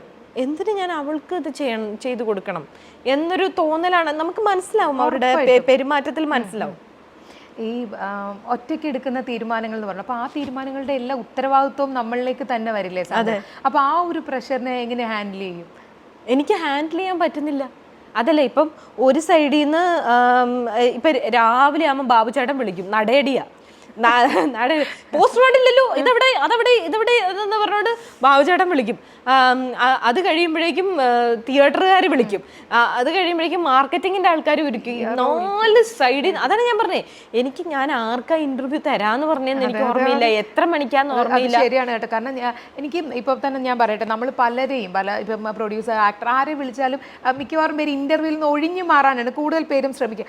അന്നേരം വളരെ ഇതായിട്ട് ഞാൻ രണ്ടാമത്തെ പ്രാവശ്യം ഫോൺ വിളിക്കുന്നത്, ഓക്കെ ഞാൻ തരാം ആയിക്കോട്ടെ തേഴ്സ്ഡേ ആയിക്കോട്ടെ എന്ന് പറഞ്ഞ ആൾ ഞാനിന്ന് വിളിക്കുമ്പോൾ അയ്യോ ഏതായിരുന്നു, കാരണം അത്രയും തിരക്കിലാണ്. ഞാൻ വരുമ്പോൾ അടുത്തടത്തേക്ക് പോകാനുള്ള തിരക്കിലാണ്, അത്രയും എഫേർട്ട് ഇടുകയാണ്. അതിന്റെ കൂടെ പിള്ളേരെ സ്കൂളിൽ വിടാനായിട്ടുള്ള അതിന്റെ പാട്. അപ്പം പിള്ളേരുടെ സ്റ്റേഷനറി ഐറ്റംസിലെല്ലാം ലേബൽ ഒട്ടിക്കണം, അത് ചെയ്യണം, രണ്ടുപേരും രണ്ടായിട്ട് ഇത് ചെയ്യണം. അത് രാവിലെ 7 മണിക്ക് മുമ്പ് അവരെ വിടണം, ഫുഡ് കൊടുത്തു വിടണം. ആ ടെൻഷൻ വേറെ. ഇതെല്ലാം കൂടെ ഞാൻ എന്റെ കിളി പോയ അവസ്ഥയല്ല. ഞാൻ ചോദിക്കട്ടെ, ഈ ബ്രേക്ക് ഡൗൺ ആകുന്നു എന്ന് പറയുമ്പോൾ സാന്ദ്ര സ്വയം കയറണം, അത് ഒരു സപ്പോർട്ട് സിസ്റ്റം നമുക്ക് ഉണ്ടാവണ്ടേ? സപ്പോർട്ട് സിസ്റ്റം ഉണ്ടെങ്കിലും ഇതൊന്നും ഞാൻ എടുക്കുന്ന പ്രഷറിന്റെ എങ്ങും എത്തുന്നില്ല. അവരൊക്കെ ജസ്റ്റ് എന്ത് ചെയ്യാൻ പറ്റും എന്നുള്ളത് മതി. കംപ്ലീറ്റ് ഉത്തരവാദിത്വം എനിക്കല്ലേ, എല്ലാത്തിൻ്റെ ഉത്തരവാദിത്വം, എല്ലാവരോടും ആൻസറബിൾ ആയിട്ടുള്ളത് ഞാൻ മാത്രമേ ഉള്ളൂ. അപ്പം അതിൻ്റെ ഒരു പ്രഷറാണ് എനിക്കത് എല്ലാവരും കൂടെ നിന്നിട്ട് എന്ത് പറ്റി, അല്ലെങ്കിൽ എന്താണ്, അയ്യോ എന്താ പോസ്റ്റർ ഒട്ടിക്കാതെ, അല്ലെ പോസ്റ്റർ കാണുന്നില്ലല്ലോ, അപ്പം കാണുന്നില്ലല്ലോ എന്ന് പറയാനേ അവർക്ക് പറ്റുള്ളൂ. ഇത് ചെയ്യിപ്പിക്കാൻ എനിക്കേ പറ്റുള്ളൂ. ചില വിട്ടുകൊടുക്കലുകളെ കുറിച്ച് നമ്മൾ ആദ്യം തന്നെ പറഞ്ഞു. അപ്പം അങ്ങനത്തെ വിട്ടുകൊടുക്കലുകൾ നമുക്ക് വർഷങ്ങളായിട്ടുണ്ടായിരുന്ന ഒരു ട്രസ്റ്റും സൗഹൃദവും ഒക്കെ നഷ്ടപ്പെടുകയാണ് അല്ലേ? അപ്പം നമുക്ക് എല്ലാവരും പിന്നെ ട്രസ്റ്റ് ചെയ്യാനുള്ള ഒരു ഇഷ്യൂ ഉണ്ടായിട്ടുണ്ടോ? ഇല്ല, എനിക്ക് അങ്ങനത്തെ ഒരു പ്രശ്നമേ ഇല്ല. ഇപ്പം നമ്മൾ ചിലർ ബ്രേക്കപ്പ് ആയി കഴിഞ്ഞ് കഴിഞ്ഞാൽ രണ്ടാമത് വീണ്ടും ഒരു റിലേഷൻഷിപ്പിലേക്ക് കയറാൻ പേടിക്കുമല്ലോ. എനിക്ക് ആ പേടിയില്ല. അങ്ങനെ നമ്മളെന്തിനാ ഒരാളുടെ നിന്ന് മോശം അനുഭവം ഉണ്ടായെന്ന് വെച്ചിട്ട് ലോകത്തിലുള്ള എല്ലാവരെയും നമ്മൾ ഡിസ്ട്രസ് ചെയ്യേണ്ട കാര്യമില്ലല്ലോ. അപ്പം അത് അവരുടെ സ്വഭാവം അവർ നമുക്ക് കാണിച്ചു തന്നു, അത്രേ ഉള്ളൂ. നമ്മൾ അതിൽ നിന്ന് ലേൺ ചെയ്തു മുന്നോട്ട് പോവുക എന്ന് വെച്ചാൽ നമുക്ക് എല്ലാവരോടും നമ്മൾ വിശ്വാസക്കുറവ് കാണിക്കേണ്ട കാര്യമില്ല. സൗഹൃദങ്ങളെ കുറിച്ച് സാന്ദ്ര തോമസിന്റെ ഡെഫിനേഷൻ എന്തായിരിക്കും അങ്ങനെയാണെങ്കിൽ? എനിക്ക് അങ്ങനെ വലിയ സൗഹൃദങ്ങളില്ല. അതിന്റെ കാരണം ഞാൻ ഈ പറയുന്നത് പോലെ കുറച്ച് ഇൻഡിപെൻഡൻറ്റും കുറച്ച് ബോസിയും കുറച്ച് എന്താ പറയുക കുറച്ച് സ്ട്രോങ് വുമൺ ആയതുകൊണ്ട് തന്നെ അത്ര പെട്ടെന്ന് ഫ്രണ്ട്ഷിപ്സ് എന്നാൽ ഫ്രണ്ട്സ് ഉണ്ട്. എൻ്റെ കോളേജ് സ്കൂൾ ഫ്രണ്ട്സൊക്കെ ഇപ്പോഴും ഫ്രണ്ട്സാണ്, എല്ലാവരും ഫ്രണ്ട്സാണ്. പക്ഷേ ഞാൻ അവർ സംസാരിക്കുന്ന ടോപ്പിക് ആയിരിക്കില്ല ഞാൻ സംസാരിക്കുന്നത്. അപ്പം അതിലൊക്കെ പിന്നെ എൻ്റെ ഏജ് ഗ്രൂപ്പിലുള്ള ആൾക്കാരുമായിട്ടുള്ള കമ്മ്യൂണിക്കേഷനും എനിക്ക് പ്രശ്നമാണ്. പ്രശ്നം എന്ന് പറഞ്ഞു കഴിഞ്ഞാൽ ഞാനിപ്പോൾ ഡീൽ ചെയ്യുന്നത് എന്നേക്കാൾ 10-20 വയസ്സ് പ്രായം കൂടുതലുള്ള ആളുകളെയും അവരുടെ എന്താ പറയുക അങ്ങനെ കാര്യങ്ങൾ ഡീൽ ചെയ്തിട്ട് ഇവരുടെ അടുത്ത് വന്ന് എനിക്ക് കുഞ്ഞിനെ പോലെ സംസാരിക്കാൻ പറ്റില്ല, അല്ല എൻ്റെ ഏജ് ഗ്രൂപ്പിൽ നിന്ന് എനിക്ക് സംസാരിക്കാൻ പറ്റുന്നില്ല എന്നുള്ളതൊരു പ്രശ്നമാണ്. അപ്പോൾ ഞാൻ പലപ്പോഴും ഇപ്പോൾ അവർ പുതിയ ഇറങ്ങിയ ഓരോ സാധനങ്ങളെ കുറിച്ച് പറയുമ്പോഴും ഇത് പറയുമ്പോഴൊക്കെ എനിക്കതൊന്നും പറയാനില്ല, വേവ് ലെങ്ത് കിട്ടില്ല. എനിക്ക് കൂടുതലും ബിസിനസ് റിലേറ്റഡ് കാര്യങ്ങളാണെങ്കിലും ഒക്കെ അത് അപ്പം എനിക്ക് കൂടുതലും ആണുങ്ങളോടാണ് കൂടുതലും സംസാരിക്കാൻ എനിക്ക് വൈബ് കിട്ടുന്നത്. സ്ത്രീകളെ ഡീൽ ചെയ്യുന്ന സ്ഥലത്തും കൂടുതൽ അങ്ങനെ സിനിമ എന്ന് പറയുമ്പോൾ ആണ്. അതുകൊണ്ടും പിന്നെ എപ്പോഴും ഇപ്പം നമ്മുടെ ഫാമിലി ഫ്രണ്ട്സ് ആണെങ്കിലും എല്ലാവരും ആണെങ്കിലും ഇതിലുള്ള സ്ത്രീകളോട് ഞാൻ വളരെ കുറവാണ് സംസാരിക്കുമ്പോൾ അവരെൻ്റെ കുഞ്ഞുങ്ങളുമായിട്ടാണ് അവരുടെ കമ്മ്യൂണിക്കേഷൻ കൂടുതലും. ഞാൻ ആണുങ്ങളുമായിട്ടാണ് കൂടുതൽ സംസാരിക്കുന്നത്. കാര്യം എൻ്റെ ടോപ്പിക്സ് മുഴുവൻ അതാ, ഒന്നില്ലെങ്കിൽ പൊളിറ്റിക്സ് അല്ലെങ്കിൽ ബിസിനസ് അങ്ങനെയുള്ള. നമുക്കത് വേണം. നമുക്ക് അടുത്ത ബിസിനസ് ചെയ്യാൻ അല്ല അടുത്തൊരു സ്ഥലത്ത് പോയിരുന്ന് വർത്താനം പറയണമെങ്കിൽ ഇൻഫർമേഷൻസ് വേണം. അപ്പോൾ അതുകൊണ്ട് തന്നെ ഈ ഫ്രണ്ട്ഷിപ്സ് എനിക്ക് അങ്ങനെ മെയിൻറ്റെയിൻ ചെയ്യാൻ പറ്റാറില്ല. എന്നാലും വീട്ടിൽ 2 ചെറിയ സ്ത്രീകളെ തന്നിട്ടുണ്ട്. എങ്ങനെയാണ് തങ്കക്കുൽസുകൾ അമ്മയുടെ ഈ തിരക്കുമായിട്ട്? എനിക്ക് തോന്നുന്നു സാന്ദ്ര അവരുടെ വരവിന് ശേഷം ചെയ്ത 2ാമത്തെ സിനിമയാണ് ഇതല്ലേ? അപ്പം എങ്ങനെയാണ് ഈ തിരക്കുകളുമായിട്ട് കുഞ്ഞുങ്ങൾക്ക് കാരണം അവരെ വളരെ എപ്പോഴും സാന്ദ്രയുടെ വീഡിയോസ് ഒക്കെ കാണുമ്പോൾ ഭയങ്കര സന്തോഷം തോന്നും. ഞാൻ ചിലപ്പോൾ എനിക്കൊന്നും അങ്ങനെ പറ്റുന്നില്ല കുട്ടികളെ ഇത്ര ഫ്രീഡത്തിൽ വളർത്താനായിട്ട്. അപ്പോൾ അവരെങ്ങനെയാണ് ഈ തിരക്കുകൾ വന്നപ്പോൾ എന്താണ് പറഞ്ഞത്? എനിക്ക് എൻ്റെ കാര്യത്തിൽ ഏറ്റവും അഭിമാനമുള്ള കാര്യം ഞാൻ സൂപ്പർ മദറാന്നുള്ളതാണ്. അതെന്താ കാര്യം എന്ന് പറഞ്ഞാൽ എനിക്ക് എൻ്റെ കുഞ്ഞുങ്ങൾ എവിടെയെങ്കിലും വീണാലോ അല്ലെ ഇത് ചെയ്യാലോ ഒന്നും എനിക്കൊരു ടെൻഷനും ഇല്ല. അവർ വീഴട്ടെ, അവർ വീണ് പഠിക്കട്ടെ എന്നുള്ളൊരു ഇതല്ല. എനിക്കതിലൊന്നും ടെൻഷൻ ആവില്ല. ഇപ്പം പിള്ളേർ എവിടെയെങ്കിലും തട്ടി വീണു അല്ലെങ്കിൽ എവിടെയെങ്കിലും ഇത് ചെയ്ത് കഴിഞ്ഞാൽ അവര് സാധാരണ കുട്ടികൾ വീണ് കഴിഞ്ഞാൽ ഉടനെ കരയല്ല, അമ്മേനെ നോക്കും, തിരിഞ്ഞിരുന്ന് നോക്കും, അങ്ങനെയൊക്കെ ഇല്ലേ. എൻ്റെ പിള്ളേർക്ക് അറിയാം, അവർ യൂസ്ഡായി. വീണ എഴുന്നേറ്റ് പോവാ, പൊടിയും തട്ടി പോവാ, അവർ പോയി വീണ്ടും കളിച്ചോളും. അത് ചില എനിക്കൊന്ന് തങ്കക്കുൽസിന്റെ വീഡിയോസിലൊക്കെ അങ്ങനെ തന്നെ അവര് ഭയങ്കര ഇതായിട്ട്. ഞാനൊക്കെ ആണെങ്കിൽ ദൈവമേ തട്ടല്ലേ മുട്ടല്ലേ ഇങ്ങനെ നോക്കി ഭയങ്കര ഹെലികോപ്റ്റർ പാരന്റിങ്ങിന്റെ ആളാണെന്ന് തോന്നുന്നു. പക്ഷെ അത് സാന്ദ്രയിലൊരു അപ്പം ഞാൻ ചോദിച്ചത് ഈ തിരക്കുകൾ ഇപ്പൊ ഈ സിനിമ ഭയങ്കര ഒരു തിരക്ക് പറഞ്ഞില്ല, പല പല മാറി വരുന്ന മാർക്കറ്റിംഗ് സ്ട്രാറ്റജീസ്. അപ്പം തങ്കക്കുൽസ് എന്താണ് പറഞ്ഞത് അമ്മ ഈ സിനിമയുടെ തിരക്കിനിടയിൽ? ഇപ്പം എൻ്റെ അടുത്ത് പറഞ്ഞു അമ്മ ഇനി കുറച്ച് നാൾ സിനിമ ചെയ്യണ്ട. അപ്പൊ ഞാൻ ചോദിച്ചു അതെന്താ? ഞാൻ ചോദിച്ചപ്പോ പറഞ്ഞു അമ്മ ഞങ്ങൾ എന്തെങ്കിലും സംസാരിക്കാൻ അമ്മയുടെ അടുത്ത് വരുമ്പോൾ അമ്മ ഫോണില്ല എന്ന് പറഞ്ഞു. അപ്പൊ ഞാൻ പറഞ്ഞു ശരി. അപ്പൊ ഞാൻ പറഞ്ഞു ഇനി ഞാൻ കുറച്ച് നാളത്തേക്ക് ബ്രേക്ക് എടുക്കാം. അവർ പറയുന്നത് നമ്മൾ കേൾക്കണമല്ലോ. അപ്പൊ ഞാൻ പറഞ്ഞു ഇനി ഞാൻ കുറച്ച് നാളത്തേക്ക് ബ്രേക്ക് എടുക്കാം, ഇനി അമ്മ സിനിമ ചെയ്യുന്നില്ല, കുറച്ച് കഴിഞ്ഞിട്ടേ ഉള്ളൂ. അപ്പൊ എന്നോട് പറഞ്ഞു അമ്മ അഭിനയിക്കണം എന്ന് പറഞ്ഞു. ആടിനകത്തെ സീൻസ് അവർ കണ്ടിട്ടുണ്ട്, ഇഷ്ടമാണ്. സിനിമ ഫുൾ ആയിട്ട് കണ്ടിട്ടില്ല, സാന്ദ്രയുടെ സിനിമ എന്റെ സീൻ മാത്രം. അപ്പം അമ്മ അഭിനയിക്കണം. ഞാൻ പറഞ്ഞ നോക്കട്ടെ, ഞാൻ അഭിനയിക്കാം എന്നൊക്കെ. ഇവിടെ ഞാൻ വന്നപ്പം ഇത് സാന്ദ്രയുടെ വീട് ഭയങ്കര ബ്യൂട്ടിഫുൾ ആയിട്ടും ഭയങ്കര വൃത്തിയായിട്ടും വെച്ചിരിക്കുന്നത്. അത് പറയാതിരിക്കാൻ വയ്യ. ഇവിടെ സാന്ദ്രയുടെ കുറേ അവാർഡുകളും അങ്ങനത്തെ കാര്യങ്ങളൊക്കെ ഉണ്ടെങ്കിലും പ്രത്യേകിച്ച് 2 കുഞ്ഞു മക്കളുള്ള വീടാണ്. അപ്പോൾ ഇവിടെ OCD ഉള്ള മറ്റൊരാളുണ്ട്. നമ്മളിപ്പോൾ വന്ന് ചിരിച്ചിട്ട് പോയി. വിൽസൺ ചേട്ടൻ എങ്ങനെയാണ് പറയുന്നത്? കാരണം പുള്ളി ഈ സിനിമയുടെ ബാക്ക്ഗ്രൗണ്ടിൽ നിന്നുള്ള ഒരാളെ ആയിരുന്നില്ല. എങ്ങനെയാണ് സാന്ദ്രയുടെ ഈ തിരക്കുകളും സിനിമ ഈ പ്രൊഡ്യൂസ് ചെയ്യുന്നതിനൊക്കെ എങ്ങനെയാണ് വിൽസൺ ചേട്ടൻ്റെ ഒരു സപ്പോർട്ട്? എൻ്റെ കൂടെ തന്നെ ഉണ്ട്, എല്ലാ കാര്യത്തിലും എൻ്റെ കൂടെ തന്നെ ഉണ്ട്. ഈ പറഞ്ഞ പോലെ OCD ഒരു പ്രശ്നമാണ്. അതൊരു നല്ല കാര്യമല്ല കേട്ടോ. ബിക്കോസ് അത് എപ്പോഴും ഇങ്ങനെ നീറ്റ് ക്ലീൻ, ഒരു സാധനം അനങ്ങാൻ പാടില്ല, ഒരു പില്ലോ അനങ്ങാൻ പാടില്ല. ഇപ്പൊ തന്നെ ഈ വീട് നോക്കി 2 കുഞ്ഞുങ്ങളുള്ള വീടാന്ന് പറയില്ല. ഒരു മതിലേൽ ഒരു സ്ക്രാച്ച് പോലും കാണൂല. അല്ലെ സാധാരണ കൊച്ചുങ്ങളുള്ള വീട്ടിൽ എല്ലായിടത്തും പടം വരച്ചിട്ടുണ്ടാവും, അതുണ്ടാവും ഇതുണ്ടാവും. ഇതങ്ങനെ ഒന്നും ഉണ്ടാവൂല, അവർക്ക് പേടി ചെയ്യൂല. അപ്പൊ അതിനും കൂടെ എൻ്റെ വീട്ടിൽ അതിനുള്ള സ്വാതന്ത്ര്യം കൊടുത്തിട്ടുണ്ട്. എവിടെ വേണേലും വരയ്ക്കാം, എന്ത് വേണമെങ്കിലും ചെയ്യാം. പിന്നെ അപ്പം അവരവിടെ പോകുന്ന സമയത്തും വടക്കഞ്ചേരിയിൽ പോകുന്ന സമയത്തും അവർ പാടത്ത് കളിക്കുന്നു, പുഴയിൽ കുളിക്കുന്നു, എല്ലാം ഓടി നടക്കുന്ന ഇതിന്ന് എല്ലാം ചെയ്യും. പിന്നെ ഇവിടെ ഈ മൺഡേ ടു ഫ്രൈഡേ സ്കൂളിൽ പോകുന്ന ഒരു സമയം മാത്രമല്ലേ ഇവിടെ ഉള്ളൂ. ഇത്രയും ഈ ഇപ്പൊ പറഞ്ഞില്ല സിനിമയുടെ ഇത്രയും പ്രഷർ നിൽക്കുമ്പോൾ എന്താണ് വിൽസൺ ചേട്ടൻ സാന്ദ്രയുടെ വഴിക്ക് വിടുമോ അതോ നമുക്ക് ശരിയാക്കാം അങ്ങനെ പറഞ്ഞു വരുമോ? എന്നെ എൻ്റെ വഴിക്ക് വിടാറാണ്. അതാണ് സേഫ് എന്ന് മനസ്സിലായി, അതാണ് സേഫ് എന്ന് മനസ്സിലാക്കിയിട്ടുണ്ട്. അപ്പം ചില സമയത്ത് ഞാൻ കണ്ടിന്യൂസ് ആയിട്ട് ഇരുന്ന് ഇത് സീരീസ് ഒക്കെ കണ്ടോണ്ടിരിക്കും. അപ്പൊ സീരീസ് ഇങ്ങനെ വിടാതെ കണ്ണെടുക്കാതെ കണ്ടോണ്ടിരിക്കും. ഞാൻ നിർത്തി കഴിഞ്ഞാൽ അപ്പം എൻ്റെ അയ്യോ അത് അവിടെ പൈസ കൊടുക്കാനുണ്ട്, ഇവിടെ പൈസ കൊടുക്കാനുണ്ട്, ഇങ്ങനെ ചെയ്യാനുണ്ട്, അങ്ങനെ ചെയ്യാനുണ്ട്, അങ്ങനെ പ്രൊമോട്ട് ചെയ്യാനുണ്ട്, ഇതെല്ലാം കൂടെ വരും. അപ്പം അതെല്ലാം കട്ട് ഓഫ് ചെയ്തിട്ട് ഞാനിരുന്ന് സീരീസ് ഇങ്ങനെ കണ്ടുകൊണ്ടിരിക്കും. അപ്പം ഇടയ്ക്ക് വന്നിട്ട് എൻ്റെ അടുത്ത് പറയും നീ ഇതൊന്ന് നിർത്ത്, ഇടയ്ക്ക് ഒന്ന് നിർത്തുന്നൊക്കെ പറയും. പിന്നെ എത്ര ദിവസം കണ്ടിന്യൂസ് അങ്ങനെ ഞാനൊരു 10-15 ദിവസമൊക്കെ ഇങ്ങനെ ഇരുന്ന് ഇങ്ങനെ കണ്ടു. അത് നിർത്തി കഴിഞ്ഞാൽ അപ്പം എനിക്ക് ഓർമ്മ വരും. അതായത് നമ്മുടെ മൈൻഡ് തന്നെ നമ്മൾ ഒരു വിധത്തിൽ ഇത് കട്ട് ചെയ്യുന്ന ഒരു രീതി, അത് മനസ്സിലായോ? നമ്മൾ ഈ റോം കോംസ് കണ്ടുകൊണ്ടിരിക്കുന്ന സമയത്ത് വേറെ ഒന്നിനെ കുറിച്ചും ചിന്തിക്കത്തില്ല, വേറെ ഒന്നും ചിന്തിക്കാതെ. അല്ലെങ്കിൽ ഇതങ്ങോട്ട് നിർത്തി കഴിഞ്ഞാൽ അപ്പം ടെൻഷനാ. അയ്യോ അവർക്ക് പൈസ കൊടുക്കാനുണ്ട്, ഇവർക്ക് പൈസ കൊടുക്കാനുണ്ട്, ഇങ്ങനെ ചെയ്യാനുണ്ട്, അങ്ങനെ ചെയ്യാനുണ്ട്, ഇതിങ്ങനെ ഇറക്കണം, അങ്ങനെ ഇറക്കണം, ഇത്രയും എഡിറ്റ് ചെയ്യാനുണ്ട്, അത് ചെയ്യണം, ഇത് ചെയ്യണം, പടം വിൽക്കണം, പല പല ടെൻഷൻസ് അല്ലേ. അല്ല ഞാൻ ചോദിക്കട്ടെ, ഇത്രയും ടെൻഷനുള്ള ആൾ അല്ലെങ്കിൽ ലിറ്റിൽ ഹേർട്സിനോട് ഇത്രയും എഫേർട്ട് ചെയ്ത ഒരാൾ ദുബായിൽ അല്ലെങ്കിൽ UAE ബാൻ ചെയ്തു എന്ന് പറഞ്ഞപ്പോൾ എന്തായിരുന്നു ഒരു അവസ്ഥ? ഭയങ്കര വിഷമായിരുന്നു. കാരണം കാതിലും ബാൻ ചെയ്തിരുന്നു, എന്നാലും നമ്മൾ പ്രതീക്ഷിക്കുന്നില്ല, നമ്മൾ പ്രൊമോഷന് പോകുന്നു അല്ലേ, അങ്ങനത്തെ കാര്യങ്ങളെല്ലാം നമ്മൾ കംപ്ലീറ്റ് ചെയ്തിട്ട് അതിനെ എങ്ങനെ ഓവർകം ചെയ്തു സാന്ദ്ര?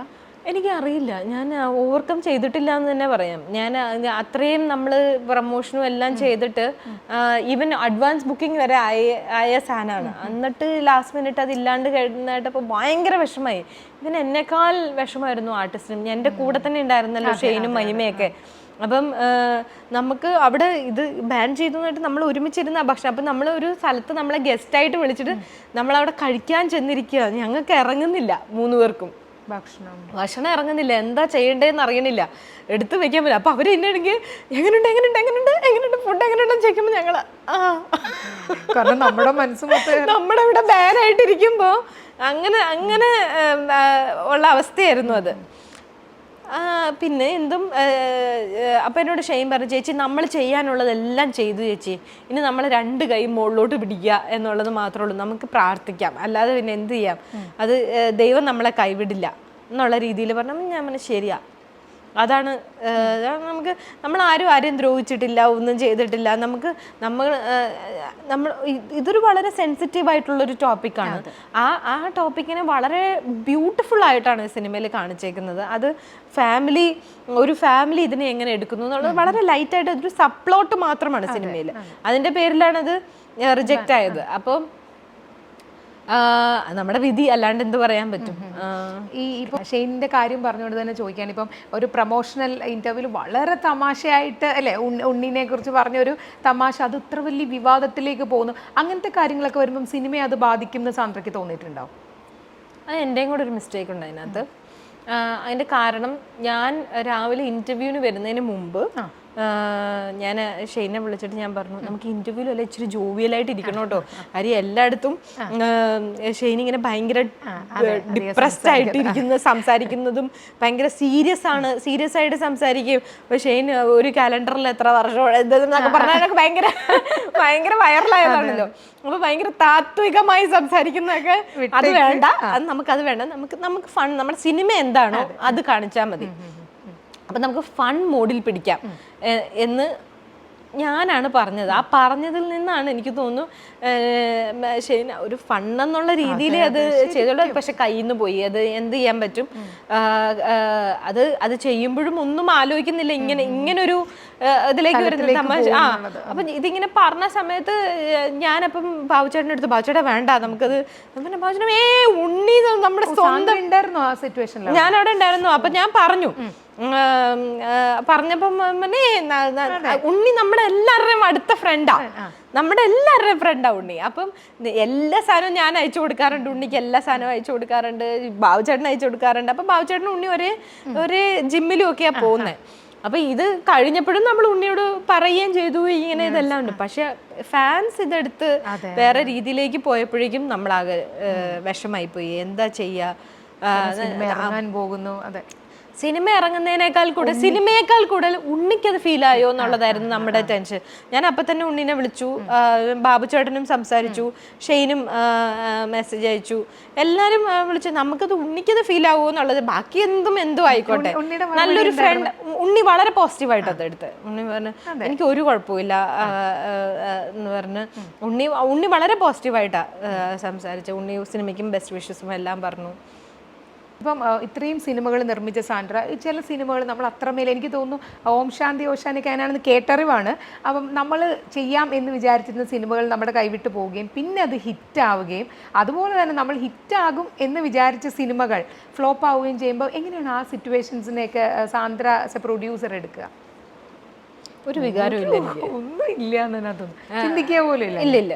എനിക്ക് അതൊന്നും ഇപ്പം ഓം ശാന്തി ഓശാന ഹിറ്റായ സമയത്ത് എനിക്കൊന്നും തോന്നില്ല. ഞാനത് ഫസ്റ്റ് ഡേ തന്നെ തിയേറ്ററിൽ പോയി കണ്ട. എനിക്കങ്ങനെ അത് അതിൻ്റെ കാര്യം കഴിഞ്ഞു. അങ്ങനെയൊന്നും എന്താ പറയുക, ഞാൻ എടുക്കണ്ടായിരുന്നല്ലോ, എനിക്ക് മിസ്സായി പോയില്ല, അതൊന്നുമില്ല. വേറെയും പല സിനിമകളുണ്ട്. എനിക്കങ്ങനെ എനിക്കൊരു ഇതൊന്നും, ഇപ്പം ശേഷം മൈക്കിൾ ഫാത്തിമ ഞാൻ എടുക്കാനിരുന്ന മൂവിയാണ്. അപ്പം ഞാനായിട്ട് ഉണ്ടാക്കി കൊണ്ടുവന്ന പ്രോജക്റ്റാണ്. അപ്പം അത് കുറച്ച് കഴിഞ്ഞപ്പോൾ എൻ്റെ കയ്യിൽ നിന്ന് പോയപ്പം അതിലെനിക്ക് വിഷമവും ഇല്ല, സന്തോഷവും ഇല്ല, എനിക്ക് അതിലൊന്നും ഒരു വികാരവും ഇല്ല. അതിലൊന്നും അങ്ങനെ എനിക്ക് തോന്നുന്നു അങ്ങനെ ഉള്ളിലേക്ക് എടുക്കാത്ത അതൊന്നും പ്രോജക്ട്സ് അല്ല ഞാൻ ഉള്ളിലേക്ക് എടുക്കുന്നത്. ഞാൻ വ്യക്തികളെയാണ്. ആ വ്യക്തി ഇപ്പം അതിൻ്റെ ഡയറക്ടർ, ഇപ്പോൾ ശേഷം മൈക്കിൾ ഫാത്തിമ എന്ന് പറയുന്ന സിനിമയുടെ ഡയറക്ടർ മനു എൻ്റെ അടുത്തുനിന്ന് പോയപ്പോൾ എനിക്ക് ഭയങ്കര വിഷമായി. ഒരു 2 ദിവസം ഞാൻ ഡൗൺ ആയിപ്പോയി ഭയങ്കരമായിട്ട്. എനിക്ക് ആ പ്രോജക്റ്റ് അല്ല, എനിക്ക് ആ വ്യക്തിയായിരുന്നു ഇമ്പോർട്ടൻറ്റ്. അയാൾ നഷ്ടപ്പെട്ടതിലാണ്, അതിലാണ് എനിക്ക് വിഷമം. അതേപോലെ തന്നെ ഓം ശാന്തി ഓശാനയുടെ കാര്യത്തിലാണ് വേറെയും സിനിമകളുണ്ട്, ഞാൻ ഇപ്പോൾ പേരെടുത്ത് പറയണില്ല. അപ്പോൾ ഇതിലൊക്കെ ഈ വ്യക്തികൾ നഷ്ടപ്പെടുന്നതിൽ മാത്രമേ എനിക്ക് വിഷമം ഉണ്ടാവാറുള്ളൂ. അല്ലാതെ സിനിമ പ്രോജക്റ്റ് നല്ല, ഇപ്പം അങ്ങനെയാണെങ്കിൽ ഞാൻ അവിടുന്ന് പോകുന്നതിന് ശേഷമാണല്ലോ ആട് 2ഉം അങ്കമാലി ഡയറീസും ഒക്കെ ഇറങ്ങുന്നത്. അപ്പോൾ എനിക്കതിലൊന്നും ഒരു പ്രശ്നവും തോന്നിയിട്ടില്ല. എനിക്ക് സന്തോഷമേ ഉള്ളൂ. അതൊക്കെ നല്ലതായിട്ട് പെർഫോം ചെയ്യുന്ന കാണുമ്പോൾ നമ്മുടെ തന്നെ കമ്പനിയുടെ സിനിമകളാണല്ലോ, അപ്പോൾ അത് സന്തോഷമേ ഉള്ളൂ എനിക്ക്. ഇപ്പം തങ്കക്കൊലുസുകൾ ആഗ്രഹിക്കുന്നത് സാന്ദ്ര എന്ന ആക്ട്രസിനെ കാണാനാണ്. എങ്ങനെയാണ് സാന്ദ്രയിലെ നടിയെ വിലയിരുത്തുന്നത്? നടിയെ വിലയിരുത്തുന്നത് ഞാൻ നല്ല ആക്ട്രസ് ആയിട്ടാണ് എനിക്ക് തോന്നിയേക്കുന്നത്. സ്കൂൾ മുതലേ നാടകം അതെല്ലാം ഉണ്ടായിരുന്നു എനിക്ക്. വിക്കിപീഡിയയിൽ കാണുന്നത് 91 ബാലതാരമായിരുന്നു. അപ്പം അങ്ങനെ അത്രയും കുറേ സിനിമകളുണ്ട്. ആ സിനിമകൾ അഭിനയിച്ച ഒരാൾക്ക് എന്തെങ്കിലും അങ്ങനെ വളരെ ചെറുപ്പത്തിന് നായികയായിട്ട് വരണം അങ്ങനെ എന്തെങ്കിലും ആഗ്രഹമേ ഉണ്ടായിരുന്നില്ല.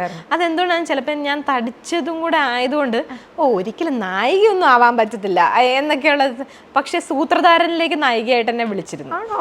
ഞാൻ അത്ര 9ാം ക്ലാസ്സിൽ പഠിക്കുമ്പോൾ ലോഹി സാറിന് സിനിമ. അപ്പം ലോഹി സാറ് എൻ്റെ ഒരു സബ്ജക്റ്റ് കഥയാക്കാൻ എനിക്ക് ഞാൻ പണ്ട് കൈരളി തന്നെ JB ജംഗ്ഷനിൽ ബ്രിട്ടാ സാറിനോട് പറഞ്ഞിട്ടുണ്ട്.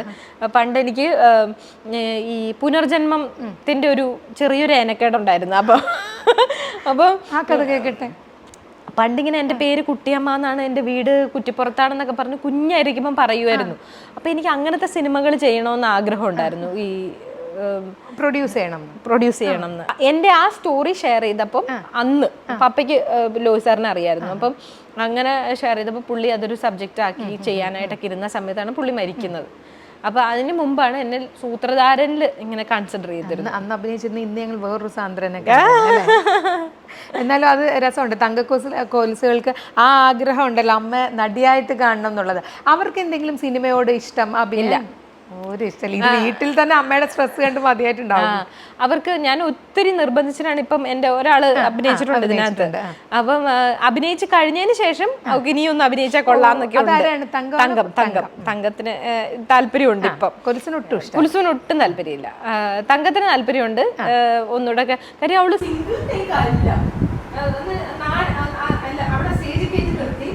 സ്റ്റേജിലെ സാധനം ആദ്യം അത് പക്ഷെ സിനിമയിലില്ല, കട്ടായി. ഇനി ഒന്നും ഇപ്പഴത്തെ ഋഷി എന്ന് പറഞ്ഞ പേന ഇനി ഒന്ന് ഋഷീനെ നോക്കൂ പറഞ്ഞപ്പോ ഇങ്ങനെ നോക്കൂ, അങ്ങനെ കാണിച്ചു നോക്കൂ എന്ന് പറഞ്ഞപ്പോ ഉടനെ ഇങ്ങനെ ആ നാണം അങ്ങനെ തന്നെ ഇമ്മീഡിയറ്റ്ലി ചെയ്തു. അപ്പൊ എല്ലാരും കൂടെ കൈയടിച്ചു. അത് കാണുമ്പോൾ ഭയങ്കര സന്തോഷമായിരിക്കില്ലേ നമ്മുടെ സിനിമ, നമ്മുടെ കുഞ്ഞ്. ഇപ്പം അമ്മയായതിനു ശേഷം ഒരുപാട് മാറ്റങ്ങൾ വന്നു എന്ന് പറഞ്ഞു. എന്നാൽ സാന്ദ്രയിൽ തന്നെ ഏറ്റവും, അതായത് ചുറ്റുമുള്ളവർക്ക് മനസ്സിലായ മാറ്റങ്ങൾ എന്തായിരുന്നു?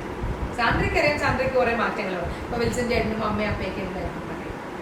ഞാൻ അവരോട് ചോദിച്ചിട്ടില്ല. ശരിക്കും എന്റെ പപ്പയോടും മമ്മിയോടും ചോദിക്കേണ്ട ഒരു ചോദ്യമാണ്. അവർ സാന്ദ്രന്റെ കുറെ അവരാണല്ലോ എന്റെ ഈ 2 സ്റ്റേജ് കണ്ടത്. അപ്പം അതെന്റെ പപ്പയോടും മമ്മിയോടുമാണ് ചോദിക്കേണ്ടതെന്ന് എനിക്ക് തോന്നുന്നു. കാര്യം ഞാനെന്ന അമ്മയെ അവർക്ക് അത്ര വലിയ താല്പര്യമില്ല. കാര്യം സ്ട്രിക്റ്റ് ആണോ? അല്ല, സ്ട്രിക്റ്റ് എന്ന് പറയുന്നത് ഒരു കാര്യത്തിൽ ഭയങ്കര സ്ട്രിക്റ്റാണ്. ഫുഡിന്റെ കാര്യത്തിൽ മാത്രം. ഫുഡ് കഴിക്കാനോ? അതായത് എനിക്ക് ഒരു നിർബന്ധമില്ല പിള്ളേര് കറക്റ്റ് സമയത്ത് കഴിക്കണമെന്നൊന്നും ഒരു നിർബന്ധമില്ല. അവർ വേണമെങ്കിൽ കഴിച്ചോട്ടെ, ഇല്ല കഴിക്കണം, അവർ വിശക്കുമ്പോൾ കഴിച്ചോട്ടെ. പക്ഷെ അവർ കഴിക്കുന്ന ഫുഡ് വീട്ടിലുണ്ടാക്കിയ ഫുഡായിരിക്കും, അത്രേ ഉള്ളൂ. അത് പാക്കേജ് ഫുഡ് അവർക്ക് കൊടുക്കാൻ പാടില്ല. ഈ എന്താ പറയുക, സ്വീറ്റ്നസ്, ആർട്ടിഫിഷ്യൽ സ്വീറ്റ്നസ് ഉള്ള സാധനങ്ങൾ കൊടുക്കുന്നത്. ഒരു പാക്കറ്റ് ഫുഡ് കൊടുക്കുന്നത് എനിക്ക് ഇഷ്ടമല്ല. അതായത് പിന്നെ ചോക്ലേറ്റ് ആണെങ്കിലും ഇതാണെങ്കിലും ഇതൊന്നും ഇങ്ങനത്തെ സാധനങ്ങൾ വീട്ടിൽ എന്തും ഉണ്ടാക്കി കൊടുത്തോട്ടോ. ഒന്നും കൊടുക്കും. എന്റെ പിള്ളേർക്ക് അസുഖങ്ങളും ഇല്ല. അതുകൊണ്ട് ശരിക്കും അതുകൊണ്ട് എനിക്ക് ഒരു തലവേദനയില്ല.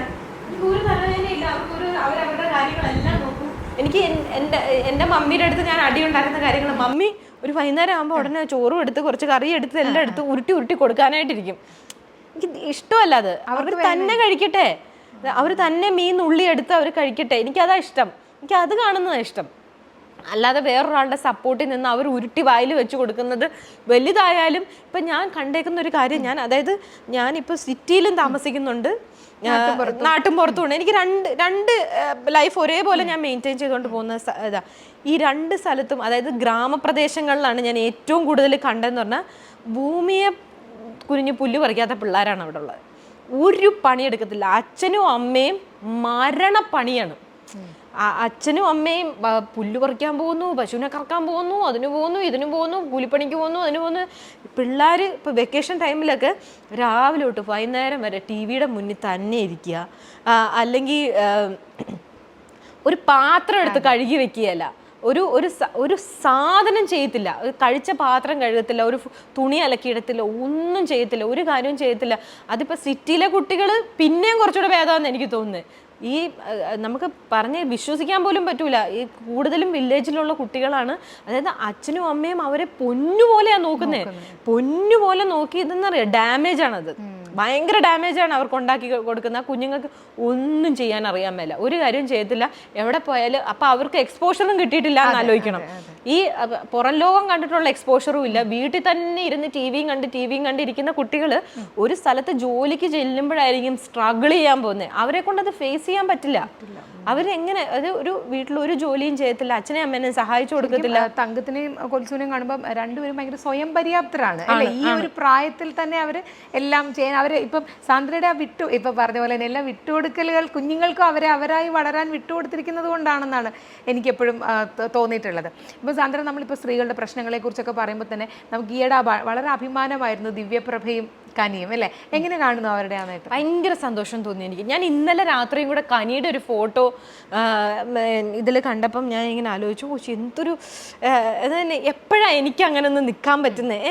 നമ്മൾ എത്രയോ നാളായി. അപ്പോൾ ഞാൻ കഴിഞ്ഞ ദിവസം ബാബുചേട്ടൻ പറഞ്ഞൊരു കാര്യം ആലോചിച്ചു. ചില ആൾക്കാർ പാമ്പും കോണിയും കളിക്കുമ്പം ചിലർ ഉണ്ടല്ലോ, പെട്ടെന്നൊരു ഏണി കിട്ടി അവർ നേരെ മുകളിലോട്ട് കയറും, ഏറ്റവും ടോപ്പിലെത്തും. പക്ഷെ ചിലരുണ്ട് ഇങ്ങനെ വന്ന് കയറി വന്ന് ഇവിടം വരെ എത്തുമ്പോഴായിരിക്കും പാമ്പിന്റെ വായ്പെടുന്നത്, വീണ്ടും താഴെ വന്ന് വീണ്ടും അവിടുന്ന് കയറി വന്ന്. ഇപ്പൊ ഞാനൊക്കെ അങ്ങനെയാ. ഇപ്പൊ ബാബുചേട്ടനും പറഞ്ഞ ഞാൻ അങ്ങനെയാ, കയറി വരും, അവസാനം ഏതെങ്കിലും ഒരു പാമ്പിന്റെ വയലോട്ട് വിടും, പിന്നെ താഴെ വരും, വീണ്ടും കയറും. നമ്മൾ ഈ സ്ട്രഗിളിങ് ഇങ്ങനെ നടക്കുകയാണ് ആ ടോപ്പിലേക്ക് എത്താനായിട്ട്. പക്ഷേ ഏതൊരു ഇപ്പൊ സിനിമയിലുള്ള ആരും ആഗ്രഹിക്കുന്ന ഒന്നില്ലേ ഓസ്കാർ അല്ലെങ്കിൽ കാൻസ് എന്നൊക്കെ ഉള്ളൊരു സാധനമാണല്ലോ. അപ്പൊ അതിൽ എല്ലാവരെക്കാൾ മുമ്പ് അവരെത്തിയത് ഭയങ്കര സന്തോഷം. അത് രണ്ടും ദിവ്യപ്രഭയാണെങ്കിലും കനിയാണെങ്കിലും സിനിമയെ അതുപോലെ സ്നേഹിക്കുന്ന രണ്ടുപേരാണ്. സന്തോഷമുണ്ട്, ഭയങ്കര സന്തോഷമുണ്ട്. അതും രണ്ട് സ്ത്രീകൾ എന്നുള്ള രീതിയിൽ അഭിമാനമുണ്ട്. ഇപ്പം സിനിമയിലെ ഇനിയും സാന്ദ്രയുടെ സ്വപ്നം എന്താണ്? അങ്ങനെ ഒരു സ്വപ്നമുണ്ടോ സാന്ദ്രയ്ക്ക്? എനിക്കങ്ങനെ സിനിമയിൽ അങ്ങനെ സ്വപ്നങ്ങളൊന്നുമില്ല. എനിക്ക് ഇങ്ങനത്തെ സിനിമകൾ ചെയ്യണം, അങ്ങനെ ചെയ്യണം, ഇങ്ങനെ എത്തണം, അതൊന്നും ഇല്ല എനിക്ക് എക്സൈറ്റിംഗ് ആയിട്ടുള്ള സിനിമകൾ ചെയ്യുക, പിന്നെ എൻ്റെ പേഴ്സണൽ ലൈഫിനെയും ഫാമിലി ലൈഫിനെയും എഫക്റ്റ് ചെയ്യാത്ത രീതിയിൽ ഉള്ള സിനിമകൾ ചെയ്ത് പോവുക. കാര്യം ഇതൊരു എനിക്ക് എൻ്റെ ജീവിതമാർഗവും കൂടിയാണ്. അപ്പോൾ അതുകൊണ്ട് ഇടയ്ക്ക് ഒരു സിനിമ ചെയ്യുക എന്നുള്ള രീതിയിലുള്ളൂ. ഞാനതിനെ ഒരു ഭയങ്കര എൻ്റെ ഒരു പണ്ടുണ്ടായിരുന്നു. ഫ്രൈഡേ ഫിലിം ഹൗസ് എസ്റ്റാബ്ലിഷ് ചെയ്ത സമയത്ത് ഇത് കേരളത്തിലെ നമ്പർ 1 പ്രൊഡക്ഷൻ ഹൗസായി മാറണം എന്നൊക്കെ ഉള്ളൊരു സാധനമൊക്കെ ഉണ്ടായിരുന്നു. ഇപ്പം അങ്ങനെയൊന്നുമില്ല എനിക്ക്. ഇപ്പം എനിക്ക് ചെയ്തു പോവുക എന്നുള്ളൊരു മാത്രമേ ഉള്ളൂ. ഈ സിനിമ അല്ലായിരുന്നെങ്കിൽ എന്തായിരിക്കും എന്ന് ചിന്തിച്ചിട്ടുണ്ടോ? ഞാൻ ഏതെങ്കിലും ഒരു വീട്ടമ്മയായിട്ടിരിക്കുമായിരിക്കും. ഇപ്പോൾ ഇഷ്ടമാണോ അങ്ങനെ ഇരിക്കാൻ? അന്ന് ഇഷ്ടമായിരുന്നു, അന്ന് അതായിരുന്നു. അന്ന് ഞാൻ പലപ്പോഴും ആലോചിച്ചിട്ടുണ്ട്, കാവ്യയുടെ ചില സാധനങ്ങൾ എനിക്ക് ഭയങ്കരമായിട്ടുണ്ട് സിനിമയിലെ. അല്ലല്ല, കാവ്യ റിയൽ ലൈഫിലും അങ്ങനെയാണല്ലോ. കാവ്യക്ക് ഏറ്റവും ഇഷ്ടം വീട്ടിലെ കാര്യങ്ങളൊക്കെ നോക്കി കുഞ്ഞുങ്ങളെ നോക്കി അങ്ങനെയൊക്കെ ഇരിക്കുക. ഏറ്റവും വലിയ സ്വപ്നം എന്താ? എനിക്ക് ആ സമയം പല കുട്ടികളും നമ്മളിപ്പം എന്താവണമെന്നൊക്കെ ചോദിക്കുന്ന സമയത്ത് പലരും എഞ്ചിനീയർ ആവണം, ഡോക്ടർ ആവണം, പൈലറ്റ് ആവണം എന്നൊക്കെ പറയുമല്ലോ. എനിക്ക് ആ സമയത്ത് ഈ കാവ്യയുടെ കൂട്ട് തന്നെയായിരുന്നു. എവിടെയെങ്കിലും കല്യാണം കഴിച്ച് പോയി സുഖമായിട്ട് ജീവിക്കണം എന്നുള്ളൊരു സാധനമായിരുന്നു. ഇപ്പോഴും ആ മനസ്സ് എവിടെയെങ്കിലും ഉണ്ടോ? അതായിരിക്കും ഞാൻ ഇത്ര ഇതായിട്ട് ഫാമിലി ലൈഫ് മെയിൻറ്റെയിൻ ചെയ്ത് പോകുന്നതിന്റെ ഒരു കാരണം അതായിരിക്കും. ബിക്കോസ് എന്റെ അൾട്ടിമേറ്റ് ലക്ഷ്യം അതേ ഉള്ളൂ. ബാക്കിയൊക്കെ സെക്കൻഡറി, ബാക്കിയെല്ലാം എനിക്ക് സെക്കൻഡറിയാ. ഇനി എന്താണ് സാന്ദ്രയിലെ എഴുത്തുകാരിയെ ഞങ്ങൾക്ക് കാണാൻ പറ്റുക?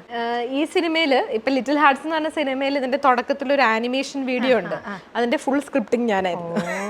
അപ്പൊ ഇപ്പോഴേ ആ എഴുത്തുകാരി അതും ഒരു 10 മിനിറ്റിൽ എഴുതിയതാണ് എന്നുള്ളതാണ്. ആ ആനിമേഷൻ വീഡിയോ ഫുള്ളായിട്ടുള്ള സാധനം. അതായത് നമുക്ക് പെട്ടെന്ന് അങ്ങനെ ഒരു സാധനം വേണമായിരുന്നു. അപ്പോൾ ഡയറക്ടേഴ്സിനോട് പറഞ്ഞു കഴിഞ്ഞപ്പോൾ ടൈം എടുക്കുമെന്ന് പറഞ്ഞു. എല്ലാവരെയും കൂടെ വിളിക്കണം, എന്നിട്ട് ഒരു സ്ഥലത്ത് ഇരിക്കണം, എന്നിട്ട് ഇവർ ചിന്തിച്ചിട്ട് എഴുതാമെന്നൊക്കെ പറഞ്ഞു വന്നപ്പോൾ ടൈം എടുക്കും. അപ്പം ഞാൻ പറഞ്ഞു, ഒരു കാര്യം ചെയ്യും, ഞാനൊരു സാധനം എഴുതരാം എന്ന് പറഞ്ഞിട്ട് ഒരു രാത്രി 10:30 പിള്ളേരും അച്ഛനും എല്ലാം ഞങ്ങൾ കിടക്കാൻ വന്നതാ. അപ്പം ഇവരെല്ലാവരും അവിടെ കിടന്ന് കളിച്ചുകൊണ്ടിരിക്കുക. അപ്പോൾ ആ സമയത്ത് ഞാൻ പെട്ടെന്ന് അവിടെയാണ് ടേബിളില്ല. അപ്പം നിലത്തിരുന്നിട്ട് ഞാൻ ഫുൾ ഇത് എഴുതി കഴിഞ്ഞ് കഴിഞ്ഞിട്ട് ഞാനിങ്ങനെ വായിച്ച് കേൾപ്പിച്ചു. ഹസ്ബൻഡിനെ ഇങ്ങനെ വായിച്ച് കേൾപ്പിച്ച് കഴിഞ്ഞപ്പം നീ എഴുതുമായിരുന്നു എന്നോട്. അപ്പൊ ഇതിനു മുമ്പ് എഴുതിയിട്ടുണ്ടോ? ഞാൻ പറഞ്ഞു, ഞാൻ വലിയ കുഴപ്പമില്ലാതൊക്കെ എഴുതും എന്ന് പറഞ്ഞു. അപ്പൊ അത് കഴിഞ്ഞ് ഡയറക്ടേഴ്സിനെ അയച്ചപ്പോൾ അവർക്ക് ഓക്കെയാണ്, പക്കയാണ്. അപ്പം ഞാൻ പിന്നെ ആക്ടേഴ്സിനും അയച്ചു കൊടുത്തു, ഇത് ഓക്കെയാണ്. അപ്പൊ എല്ലാവർക്കും ഓക്കെയാണ്. പിന്നെ അതങ്ങ് അപ്പൊ എഴുത്തുകാരിയാണ്, ഇനിയിപ്പോ ഇൻട്രോ പറയുമ്പോൾ കൂട്ടണം, നടിയാണ്, പ്രൊഡ്യൂസറാണ്, വേറെ എന്തൊക്കെയാണ്? അങ്ങനെയല്ല, ഞാൻ അങ്ങനെ ശരിക്കും അങ്ങനെയൊന്നും ഇല്ല. എനിക്ക് അങ്ങനെ ചോദിച്ചു കഴിഞ്ഞാൽ പലപ്പോഴും ഇപ്പം ഞാൻ ഇതിന് സംസാരിക്കുന്നുണ്ട്, എന്നെ ആളുകൾ കാണുമ്പോൾ വിചാരിക്കും എന്നെ നാവിൽ സരസ്വതി അത് വിചാരിക്കും ഇങ്ങനെ ഇരുന്ന് വർത്തമാനം പറയുന്നത്. പക്ഷെ സത്യത്തിൽ എനിക്കൊന്നും പറയാൻ കിട്ടുകയില്ല. ഞാൻ പലപ്പോഴും പല സ്ഥലങ്ങളിലും വരുമ്പോൾ എന്താ പറയണ്ടേ എനിക്ക് എന്താ പറയണ്ടേന്ന് അറിയില്ല, തത്തത്താ. പക്ഷേ എനിക്ക് എനിക്ക് തോന്നുന്നു ഈ സമയങ്ങളിലൊന്നും എനിക്ക് ഞാൻ പറയുകയും ചെയ്തു. ഇപ്പം വന്നപ്പോഴേ ഞാൻ പറഞ്ഞു, സാന്ദ്ര എന്തൊരു ഭംഗിയായിട്ടാണ് സംസാരിക്കുന്നത്, എല്ലാ ചോദ്യങ്ങൾക്കും വളരെ കൃത്യമായി സാന്ദ്രയുടെ ഒരു അത് അത് ഉള്ളിൽ നിന്ന് വരുന്നതാ. മനസ്സിലായി. ഇപ്പൊ ഈ ഒരു സ്റ്റേജിൽ പോയി നിന്ന് സംസാരിക്കാൻ പറഞ്ഞാൽ അറിയില്ല. അപ്പൊ എന്നോട് ചോദിക്കുന്ന ചോദ്യത്തിന് ഞാൻ ഓണസ്റ്റ് ആയിട്ടാണ് റിപ്ലൈ ചെയ്യുന്നത്. അപ്പൊ അതുകൊണ്ട് തന്നെ അതറിയാതെ വന്നു പോകുന്നതാണ് ഓരോന്നും. അതല്ലാതെ ഒരു സ്ഥലത്ത് പോയി നിന്ന് പ്രസംഗിക്കാൻ പറയോ അല്ലെങ്കിൽ അങ്ങനെ എന്തെങ്കിലും പറയാനൊക്കെ പറഞ്ഞു കഴിഞ്ഞാൽ എനിക്ക് പേടിയാ, പറയാ. അല്ലെങ്കിൽ ചുമ്മാ ഇരുന്ന് ക്യാമറയിൽ നോക്കി സംസാരിക്കാൻ പറഞ്ഞാൽ എനിക്ക് പറ്റത്തില്ല. അതെ എന്നോട് ഇത്രയും നേരം ഞങ്ങൾ ഇടയ്ക്ക് ക്യാമറ നോക്കൂ എന്ന് പറഞ്ഞെങ്കിൽ സംസാരിക്കാനാണ് എന്ന് പറഞ്ഞു. ഇപ്പം സാന്ദ്ര പറഞ്ഞ പോലെ തന്നെ എന്താ പറയുന്നത്, സാന്ദ്രയുടെ നാവിലും ഉള്ളിലും ഒക്കെ സരസ്വതി ഉള്ളത് കൊണ്ടാണ് ഈ കലയെ ഇപ്പോഴും നിങ്ങൾക്ക് ഉപാസിച്ചുകൊണ്ട് മുന്നോട്ട് പോകാൻ തന്നെ പറ്റുന്നത്. സാന്ദ്ര ഒരുപാട് സന്തോഷം. കാരണം സാന്ദ്ര ഞാൻ വരുമ്പോൾ വളരെ ധൃതി പിടിച്ച് നിൽക്കുന്ന ഒരു സമയമായിരുന്നു. ഇത്രയും സമയം എനിക്ക് തന്നതിലും പറഞ്ഞ പോലെ തന്നെ ഓരോ എൻ്റെ ചോദ്യങ്ങളിലും ഹോണസ്റ്റ് ആയിട്ടുള്ള ഉത്തരങ്ങൾ കിട്ടി. എനിക്ക് ഭയങ്കര സന്തോഷം. ഇടയ്ക്കിടയ്ക്ക് കണ്ണ് നിറയുന്ന, അതായത് എല്ലാവരും പറയും ഒരു ടെറർ പ്രൊഡ്യൂസറാണെന്നൊക്കെ, പക്ഷേ എന്താ പറയുന്നത്, ഓരോ ഇമോഷൻസ് അങ്ങനെ തന്നെ പുറത്തേക്ക്, ഇപ്പോൾ ക്യാമറയുടെ മുന്നിലാണ്, ഇൻ്റർവ്യൂ ആണെന്ന് ചിന്തിക്കാതെ ഇടയ്ക്ക് കണ്ണ് നിറയുന്നു, സന്തോഷിക്കുന്നു. ഒരുപാട് സന്തോഷം സാന്ദ്ര, നിങ്ങളെപ്പോലെ ഒരാളെ പരിചയപ്പെടാൻ പറ്റിയതിൽ, ഇത്ര നേരം സംസാരിക്കാൻ പറ്റിയതിൽ. ഇനിയും ഒരുപാട്